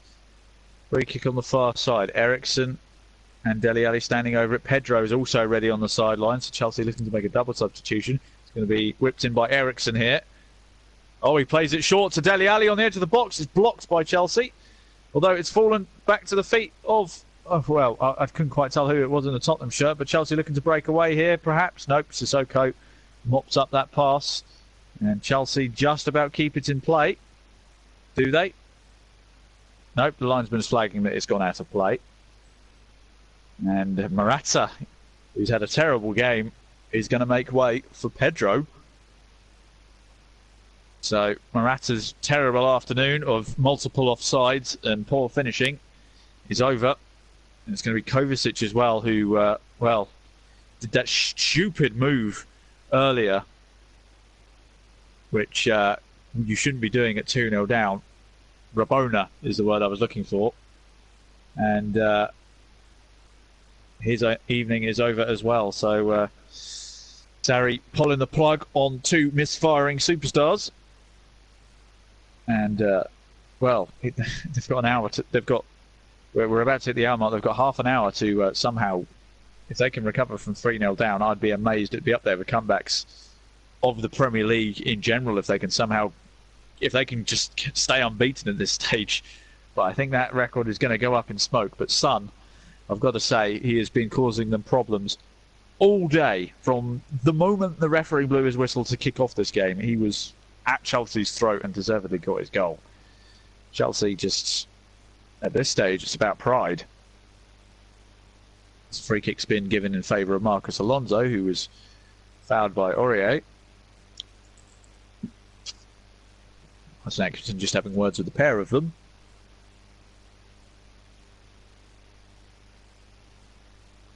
No bookings handed out. Free kick to Chelsea. They've taken it quickly and short. Willian on the far side. That's given the ball away. He was looking for a free kick, and the ref has actually given it. And now Dele Alli squaring up. Oh goodness, there's been a punch thrown. Or it looked like a bit of a punch. Dele Alli was squaring up to, I think it was Jorginho. Jorginho thought about throwing a punch there, but elected not to. Let's have another look at this. Jorginho just pulling on Dele Alli's shirt. Dele Alli then proceeds to push him back. Jorginho thinks about throwing a punch, but then just sort of throws his arm at him instead. Dele Alli just, well, Dele Alli doing what Dele Alli does and winding people up whilst also getting wound up in the process.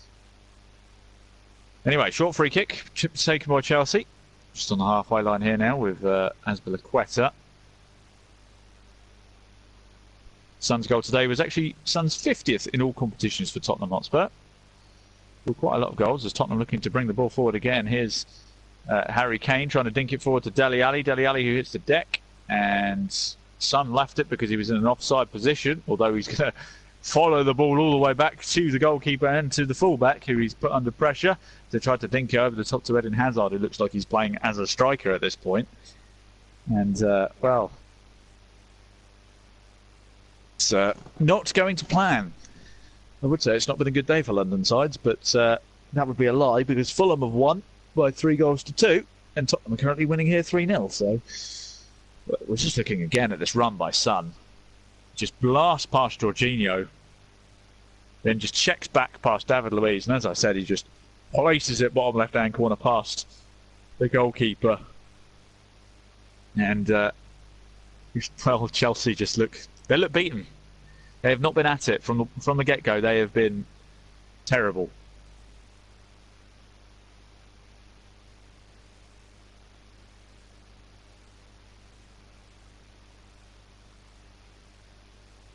The goal kick to Tottenham. It's launched forward by Lloris. Tottenham looking for more, to be honest. They don't look. Tottenham look more like scoring a fourth right now than Chelsea do, getting a consolation. That's how bad it's been for Chelsea. Throw to Spurs on the far side. Gone all the way back to fourth. He goes back to his goalkeeper, Lloris. He goes back to fourth. Fourth then lumps it long towards Son. Chests it down brilliantly, although that pass was a little bit of a hospital one. So he looks to try and win it back straight away. There's Kante trying to play the ball forward, but it's gone straight back to the defence. Rudiger. Pedro. Here's Pedro again, looking for Hazard. No. Chelsea just looking a little bit, what's the word, perplexed. They don't know what to do. They're just sort of playing the ball around, and as they march forward, although that's a free kick that has been given in Chelsea's favour, and that is writhing around on the floor at the moment. Eric Dyer was the man who sent him flying to the floor. Ross Barkley. A bit over theatrical, but there you go. He's been watching Harry Kane do it all afternoon.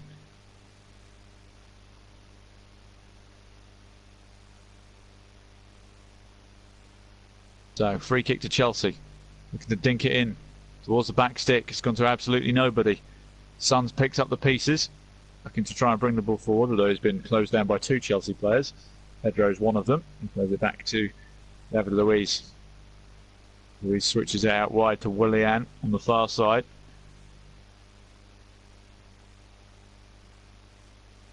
Willian falls back.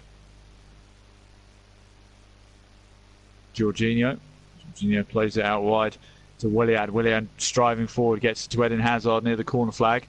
Wants to go back to his full-back, who dinks it in, and it's a chance. Oh, and Chelsea, they had the chance there. Of all the people trying to jump for that header was N'Golo Kante. That's my goodness me. They're starting to create chances, but they'll be really frustrated at the fact that it's had to wait until 3-0 down for them to create an opportunity, and Kante just can't leap that extra couple of inches to reach that cross. And well, it's just not Chelsea's day, I think. Tottenham have been top-notch from the get-go.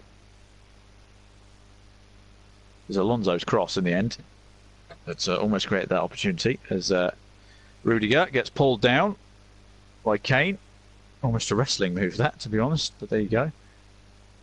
Rudiger going to take the free kick, is he? He does, by pinging it out to the far side, where Marcus Alonso is trying to bring the ball forward, bringing it over the halfway line now, heading up that far side. Trying to play it forward to Eden Hazard, who can't quite get there, but David Luiz has picked up the second ball. Now here is Hazard. Willian. Just, again, being forced backwards. Tottenham holding their shape and holding their position. Ball pinged out to this near side where Pedro was waiting, but he couldn't get to the ball, but it's come back to Azpilicueta. Now Pedro again, inside his own half. Plays it back to Rudiger. Now Ross Barkley on the centre spot. Barkley just making his way through the Tottenham midfield. Gets it out wide to Kante, who's hugging this near side touchline. Here's Azpilicueta. Here's Pedro.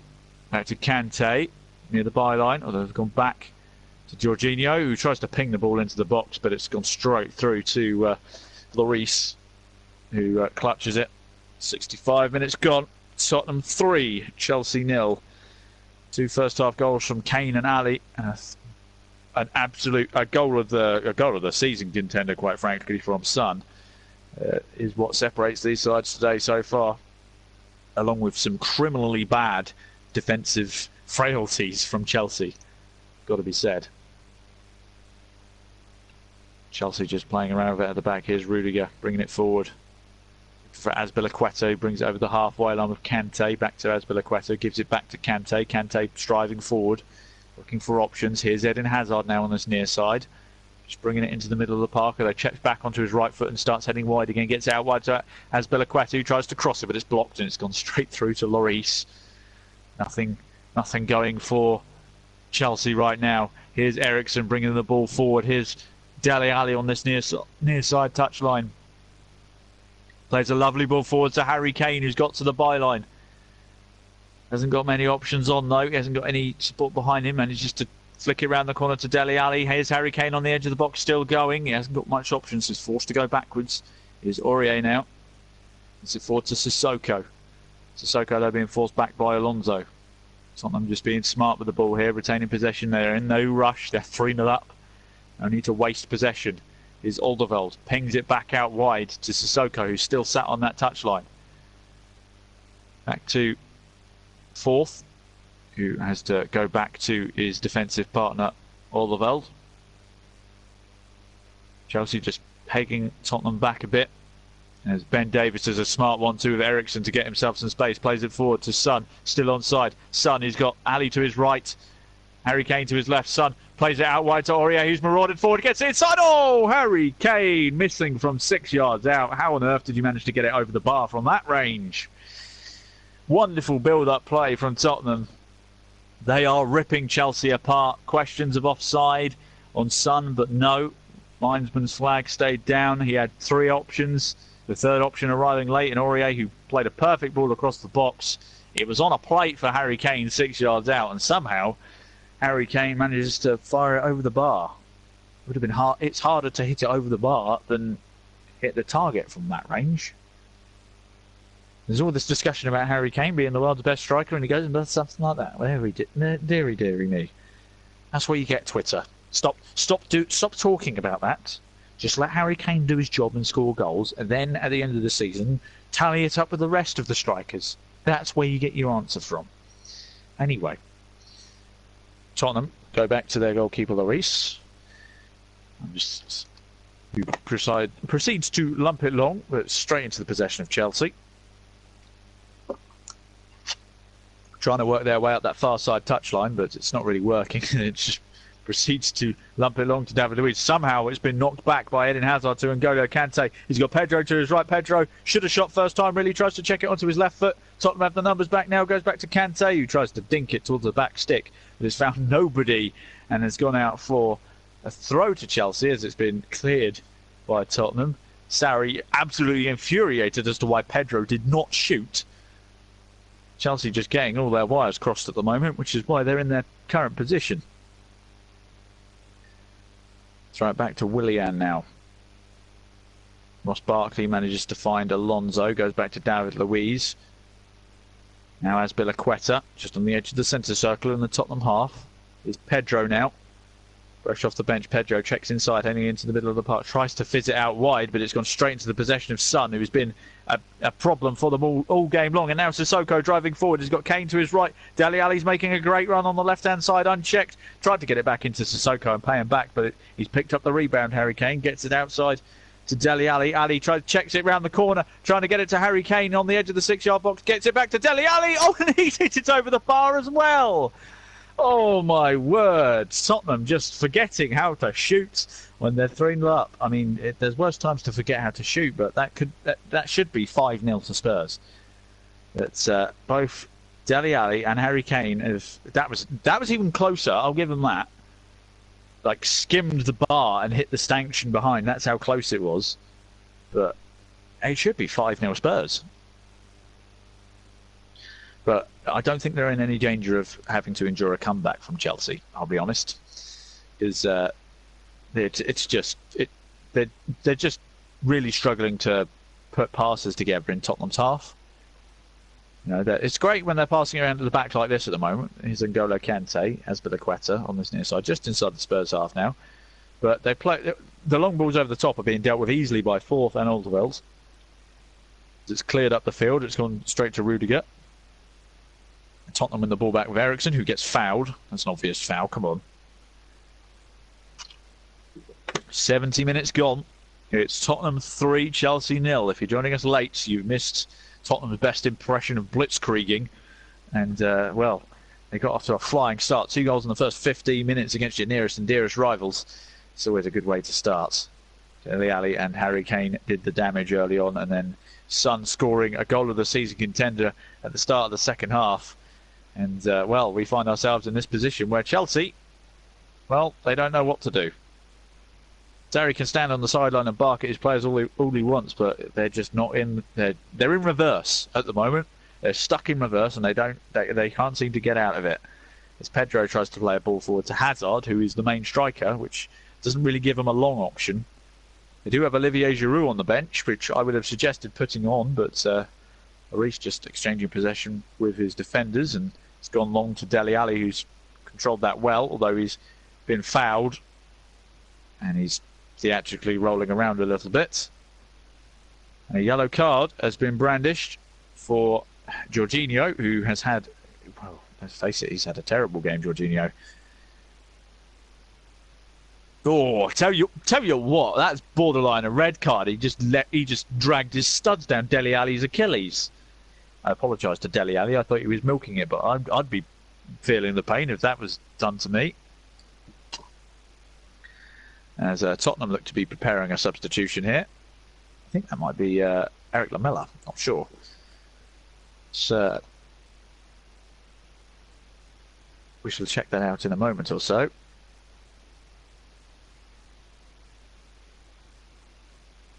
As Tottenham just exchanging possession between themselves. Here's Ben Davies, who's been excellent at left back. He hasn't looked troubled at all.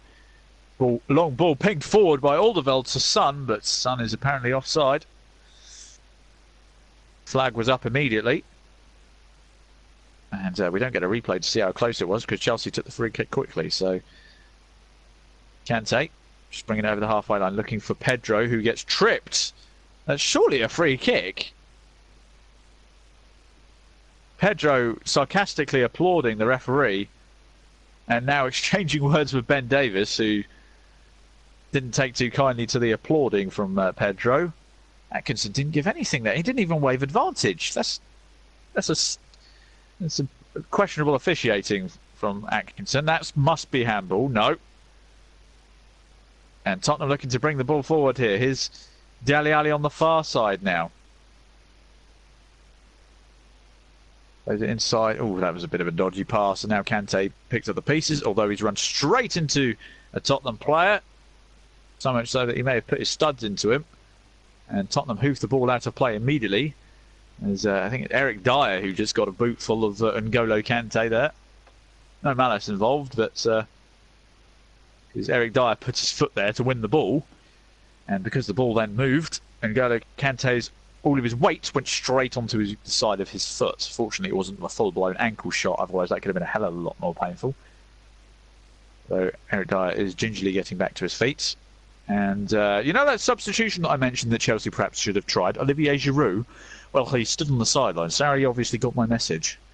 You know, casual text message. Or he might be watching the stream. It's probably what they're doing.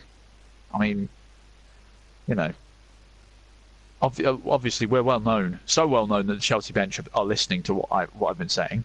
You know, they've been completely hopeless, and that they should have put Giroud on about 10 minutes ago. But there you go. No, they're not listening. They're definitely not listening. Chelsea just currently keeping the ball in their own half at the moment, which isn't what you need to be doing at 3-0 down. Rudiger looking to bring the ball over the halfway line now, over this near side. Here's Azpilicueta, who sent it straight back to Rudiger on the halfway line. Here's David Luiz. Just marching further and further into Tottenham territory, into the space, pings the ball out wide. Good exchange with the fullback and Willian, who tries to whip it in the box, but it's been blocked. Chelsea still have the ball. Willian trying to get past his man. Oh, he sent him for chips with that one, with a wild slide challenge that missed the ball completely. Sent him for chips. I don't know where that came from, but that's me just getting hungry. My dinner's going to be ready soon. I've got 15 minutes. Hopefully there won't be too much added time. As Willian's the man to make way for Olivier Giroud. I'll be honest, Willian, he hasn't really done much. He's always one of Chelsea's more energetic players, but there you go. Eden Hazard will return to the wing. So you've got Pedro, Hazard and Giroud as the front three for Chelsea. They need some kind of comeback here. Here's Pedro. Man I was just speaking of, trying to flick it inside to Hazard, who's inside the Tottenham box on this near side. Gets to Azpilicueta, who puts it towards the back stick where there is no one. And, well, Aurier obviously didn't get a call from anyone to tell him that there was no danger behind him, and he's put it out for a corner. So a chance for Chelsea. They get a goal here. Could be a momentum shifter. Tottenham waiting to make their substitution. Lamela is waiting on the sideline. Substitution not going to be made just yet. Corner from the far side, whipped in towards the front stick. There's a player gone down in yellow. Referee's not blowing up for anything, and Tottenham have won the ball back. Here's Sissoko driving forward. He's got Kante following him all the way. He's got Son to his right. They won to it together to get past him, and then Sissoko trying to switch it to Dele Alli. So nearly made it, but it was wonderfully cut out by Azpilicueta. And the ball's come back to the goalkeeper of Chelsea. Pumped long. Giroud instantly wins the header. You see, you need a big target man on the field to aim your long kicks at. Tottenham win the ball back, or they did. And, oh goodness me, a Chelsea player would absolutely flying. It was Ross Barkley who hit the deck at a rapid speed. And Tottenham will make their substitution now. And it's going to be Son who is getting a standing ovation for his efforts today. He has been superb. And, goodness me, his goal to make it 3-0 will be talked about for a long time, I'm sure. It's definitely worth staying up to watch Match of the Day for, that's for certain. It's a cracking finish. Tottenham fans all on their feet applauding him, and he embraces his manager, and it's going to be Eric Lamela who comes on for a 13-15 minute run out. Long ball over the top for Chelsea. Azpilicueta trying to maraud his way forward. He's got past Ben Davis, and he's got the ball into the box to Pedro, but he's got his back to goal. Pedro has a shot and is blocked. Goodness me.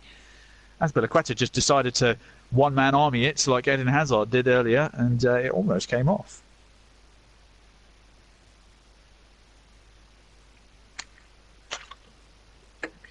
It was cleared away for a throw, or perhaps a free kick. Yes, it's been a free kick's been given. Obviously, Martin Atkinson saw something which I didn't, and Tottenham have a free kick as Alderweireld plays it to Fourth. Fourth now looking for a long ball over the top. It's a bit too high and too long for Lamela, who can't quite get that. It's gone out for a throw to Chelsea on the far side. Of course, there's a wonderful boxing fight being advertised, of course, on the sidelines as Wilder takes on Fury on the 1st of December. That's going to be one heck of a fight to watch. As Chelsea looking to bring the ball forward here with Eden Hazard, who was tackled brilliantly by Aurier, and Hazard staying on the floor. Referee is entitled to stop it, and he stopped it now because Tottenham put the ball out of play. It's a great challenge by Aurier. Hazard came flying in out of nowhere, and, Aurier got all of the ball. The best way to describe this is Aurier's got all of the ball, and Hazard has basically gone knee first into Aurier's knee, which is why he's on the floor. It's self-inflicted, more or less. He didn't have to run after that. But Hazard still on the floor, receiving treatment. Sarri is just pacing up and down the edge of his technical area. Stretcher's coming out, actually. This could be bad news here. Chelsea have made all their substitutions, so they could be in serious trouble here.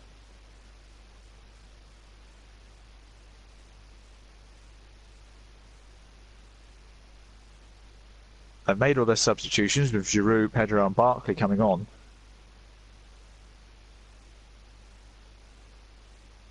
So if Eden Hazard is unable to continue, Chelsea will be down to 10 men, 3-0 down with 10 minutes to go. Not exactly the most appetising situation for Chelsea to be in, I've got to say.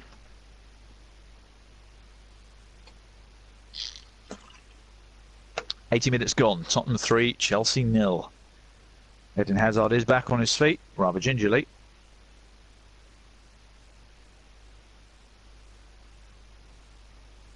A lot of talk about Eden Hazard's future at the club, actually. I was discussing with my friend Michael at the weekend when we went to go see England versus Germany under-20s at Colchester United Stadium. He's worried a little bit about Hazard's future, although he's hoping that he'll sign a new contract so he won't leave in the manner that Courtois left, which was basically running down his contract to the point where he's like, well, I'm either going to leave for free or you can get some money for me, which is not the preferred way of doing it. As Chelsea fans are leaving the stadium. They are not hanging around to see this 90 minutes run out. There's been a poor performance from Chelsea, nothing really inspiring. As Chelsea looking to bring the ball forward here with Marcus Alonso, but again he's crowded out. Oh, look at this from Dele Alli, bringing the ball up the far side touchline. Ali's still going, gets it knocked on by Lamela. Ali again. It's apparently gone out of play for a throw in Chelsea's favour. Lamela wasn't happy about something. Absolutely skinned Eden Hazard, although Hazard's not known for his defensive quality, is he? Quite funny, actually. He gave himself a 5 defensive rating on his FIFA card if he was to pick the ratings, which is accurate, I think. David Luiz certainly laughed at it. Speaking of the man, he's on the ball now. David Luiz tries to get the ball forward, but it's cut out by Sissoko. And Tottenham have the ball back. Is Aurier, although he's running himself into trouble here, and eventually Forth decides to send it all the way up the field. Rudiger's now in possession as we enter the last 8 minutes of normal time here. Kante just inside the Tottenham half, and they've won it back again. Tottenham, they've been pressing them all the way. Here's Harry Kane bringing it forward. He's got Eriksen to his left, still going all the way. Oh, it's a shot straight at the goalkeeper. Ariza Balaga will be happy to take that shot to his midriff. As they tried to build from the back here. Here's Pedro. Pedro just taking the ball all the way up himself, but it seems, and going over and winning a free kick. Harry Kane just picked up the ball on the halfway line and just kept going and going and going. No challenges from Chelsea players at all, which is essentially what happened in the second goal of the game. But this time he hit it straight at the keeper rather than straight in the corner. Chelsea tried to play a long ball over the top towards Giroud, but he can't quite stretch his leg long enough to get there. He does win the second ball though, although a free kick has been given in Chelsea's favour as a slide challenge went in. I think it was from Lamela, the substitute, and didn't get any of the ball and got plenty of David Luiz. Sarri returning to his seat. I think he's seen enough, quite frankly. I know a lot of people at the stadium probably have. The Tottenham fans are just staying around for the party. The Chelsea fans aren't staying at all. A lot of them have gone, which says a lot about the performance. Hazard whips it in towards the front stick, and that's being kept in play by N'Golo Kante, which is then hacked away by Forth again. Good stuff from Forth. He doesn't mess about. Old school defending. If it's in a dangerous area in the box, row Z, as you do, as my voice is slowly giving up, much like the Chelsea fans have. Although they didn't slowly give up, they probably saw the third goal go in and thought, right, well, there's my ticket down the drain. I will say, if it was it's worthy of a refund, to be honest. The way Chelsea have played in this game. I mean, if this was a long away trip, fortunately for them it's not, they definitely should give them refunds. I think there'd be arguments that they could give him a refund for this. Here's Azpilicueta on this near side by the byline. Whips the ball in the box, it's Giroud! And they do have a consolation, Chelsea. They've got themselves a goal. What was I saying about needing a target man? Well, those Chelsea fans that have stayed have had something to cheer. So we've got just over 5.5 minutes, and Chelsea have a little bit of life. They've got a bit of a pulse. Not quite alive yet, but wonderful ball whips in by Azpilicueta, and Giroud leaps like a salmon and nods it into the bottom left-hand corner of Lloris's net, who can't do anything about it. Lloris hasn't really had much to do, to be fair, so you can forgive him for being a little bit cold, but not much you can do about that header. So, 3-1. Is there a game on, perhaps? I don't think there is. I'll be very surprised if Chelsea get a second in the next couple of minutes. We could be in for a grandstand finish, but the likeliness of that happening, well, I'd be very surprised.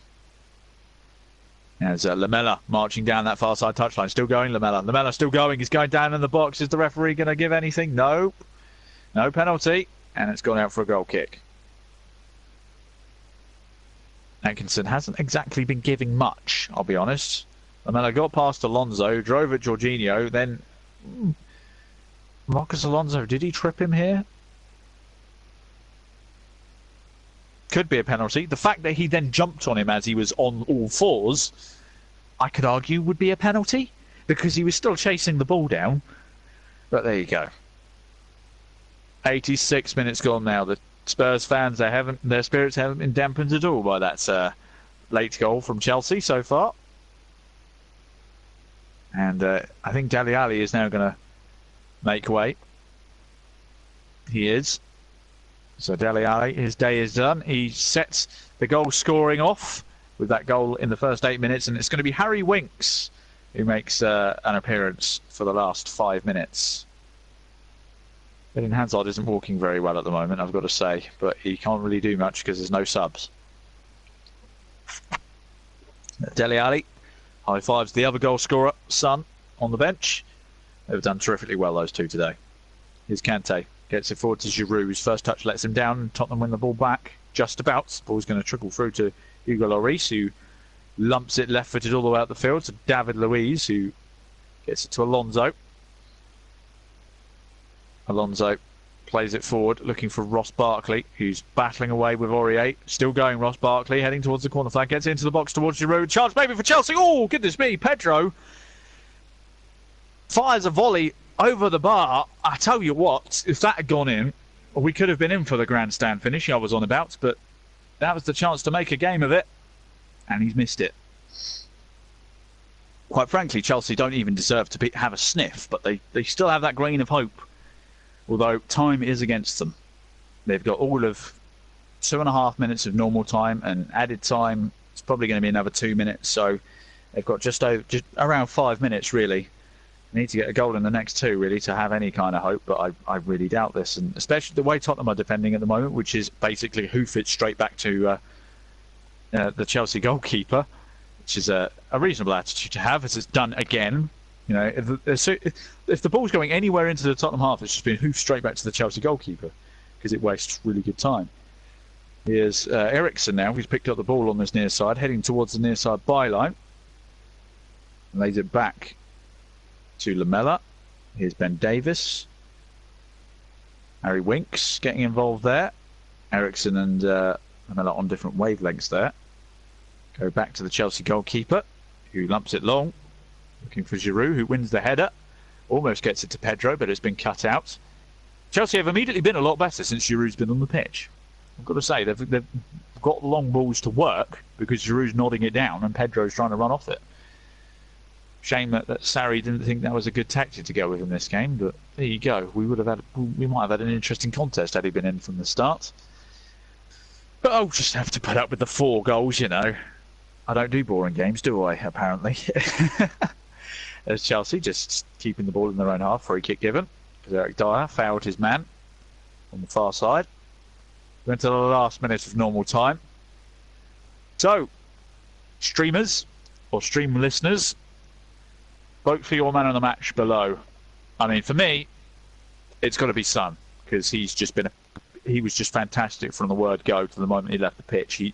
Whilst he was on the pitch, Chelsea had absolutely no sniff of it, because he didn't give them any time on the ball or anything. Chelsea trying to bring the ball forward again. Here's Pedro trying to get the ball in the box. And it's gone out for a goal kick, which he's now laughing off. Pedro.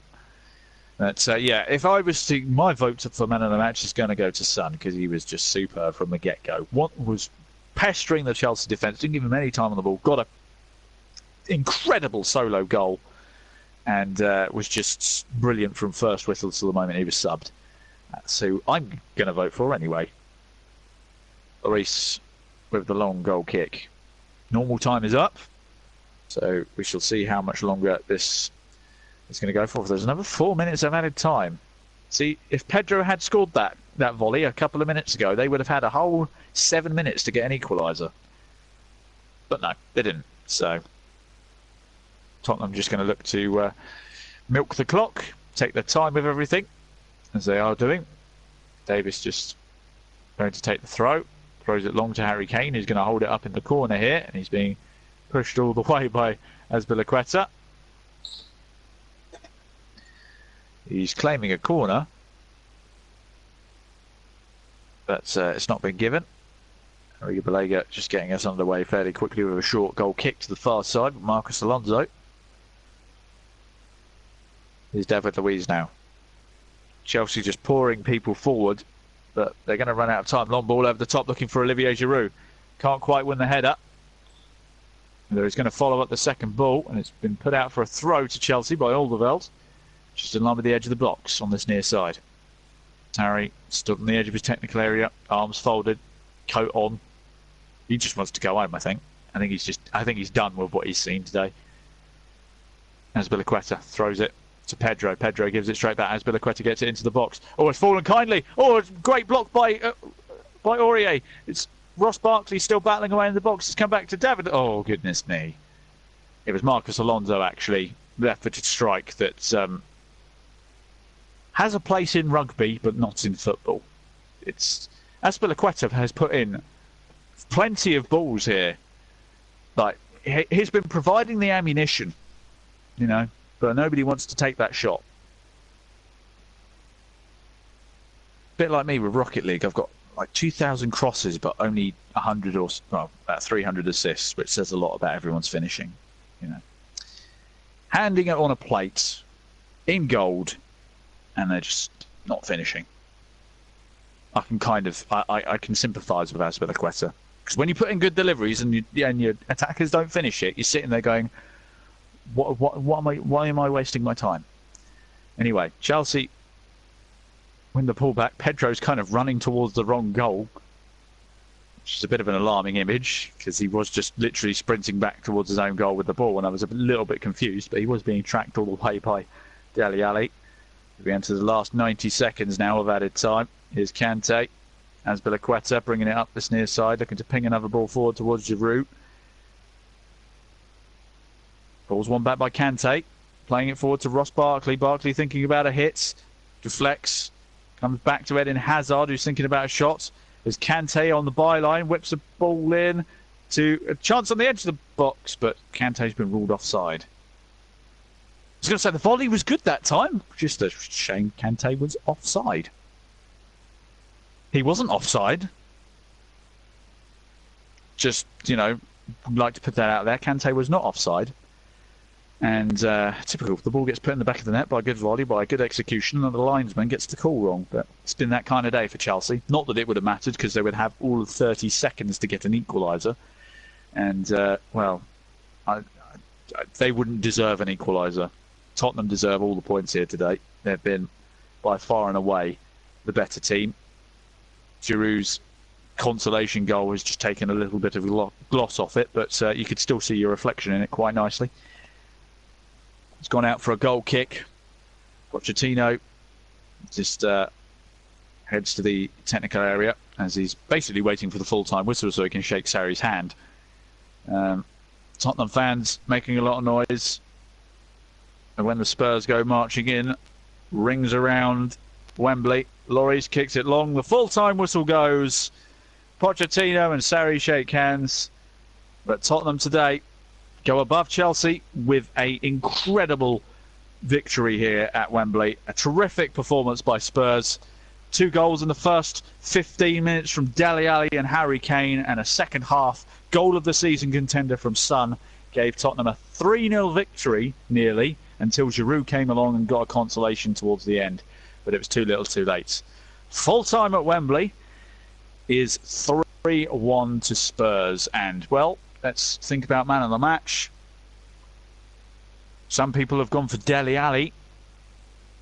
I'll leave it to John to make that decision. So, John, it's all yours now, but my work is done here this evening. Don't forget, if you're still itching for a little bit of your football fix, head over to my channel. I've got a FIFA series going on, and John Stuttard, who you were about to hear, features in it as a commentator. But anyway, nasty plug over. It's 3-1 to Spurs at Wembley. Job done for them. It's all yours, John. Good evening, everyone. Thank you, Chris. Good evening, and I wish you a really lovely evening too, Chris. I was Chris Whiteman at Wembley, commentating on a very, very famous victory for Spurs. 3-1 winners over Chelsea, and the Man of the Match award is going to Son. I thought Son was unplayable. I know Panini went for Dele Alli, but I think Son just edged it, and that third goal was a goal of artistry, pure genius, the lot. It was just absolutely superb. And Spurs really getting a rousing reception from their supporters. A standing ovation. The Chelsea fans, must they be kicking themselves.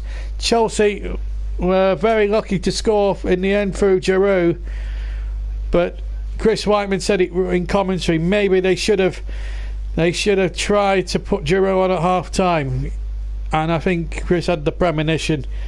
But Chelsea cannot be pleased with that performance tonight. And I do agree with him on Aspilicueta. I thought he was their best player of the evening. But Spurs are the winners, and quite rightly so. 3-1. Chelsea, a well-beaten side, and their unbeaten record is up in flames. Spurs jubilant, delighted, smiles on their faces. Dele Alli and Son having a nice bit of banterous chat at the end. It has been that sort of night, really, where everything's just come together for Spurs, and they've gone third in the table. This really is the stuff of dreams for Spurs right now. So the updated league table, I think, will show. Well, I haven't had the updated league table. That's just to remind you of the scorelines: 1-1 Brighton Leicester, 1-0 Everton over Cardiff, Fulham 3, Southampton 2 in a thriller at the Cottage. United were booed off at full time. 0-0 they drew with Crystal Palace. Liverpool with 10 men winning 3-0 against Watford. Our earlier match: West Ham 0, Manchester City 4, and Spurs 3, Chelsea 1. Bournemouth and Arsenal and Wolves Huddersfield to come tomorrow. But our match is from the Championship tomorrow. Burnley Newcastle is a delayed commentary. You'll be able to hear that on Tuesday afternoon on the JB Clark YouTube channel. But live football, it keeps on continuing on the JB Clark YouTube channel, because we're delving into the Championship tomorrow for a real high noon second city derby between Aston Villa and Birmingham City, two cracking West Midland sides, and you'll be able to hear that from 10 to 12 tomorrow morning. As for Spurs, they now move on to 30 points and 2 points ahead of Chelsea, so they move to 30 points, 3 points behind. And as for Chelsea, they now drop to 4th. City are now 5 points clear of Spurs at the top of the Premier League, and it's actually Spurs' best ever start to a Premier League campaign. Well, my match was at the London Stadium earlier today when Manchester City stuck 4 past West Ham, who did have chances to win, but then at the end of it all, it was probably eclipsed by what we've seen here at Wembley tonight.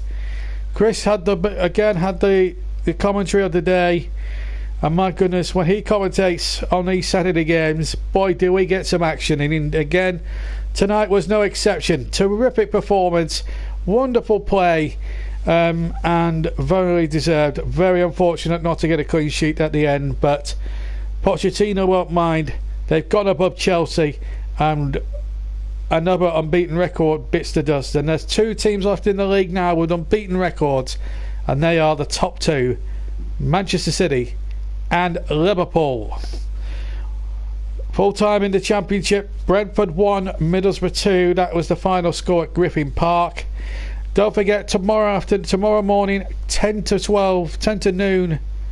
midday, we have the second city derby from the Championship. We have Aston Villa against Birmingham City. Join me at Villa Park for full match commentary of that one.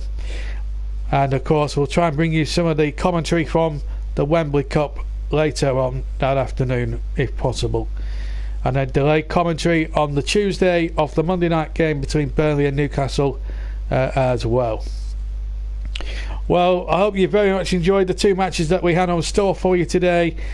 Manchester City in my match winning very, very comfortably by 4-0. But the headline of the night and the day, at Tottenham beat Chelsea 3-1 and go above Chelsea into third. City top, Liverpool won as well, and Manchester United were booed off at Old Trafford today after a lacklustre 0-0 draw with Crystal Palace. Fulham won the battle of the basement boys 3-2, and there's got to be grave doubts about Mark Hughes' future as Southampton manager. And elsewhere, Everton, there was also wins for Everton as well. And of course, Brighton and Leicester drew 1-1 in in their match. Leicester were down to 10 men in that game as well. But thank you very much for listening to our 2 live games. We brought you 8 goals, real excitement, some great drama, and 2 magnificent victories. One for Manchester City over West Ham by 4-0 here at the London Stadium, and then at Wembley, Chris Whiteman described one of the greatest victories of Spurs' season. 3-1 they won at Wembley against Chelsea, whose supporters now will be probably toying with the ones of Manchester United to complain about their team on the football phone-ins on the radio tonight. I hope you very much enjoyed our coverage, and we'll see you tomorrow for the second city derby between Aston Villa and Birmingham. But until then, from me, JB, enjoy the rest of your Saturday night, and we'll see you tomorrow. Take care. Good night.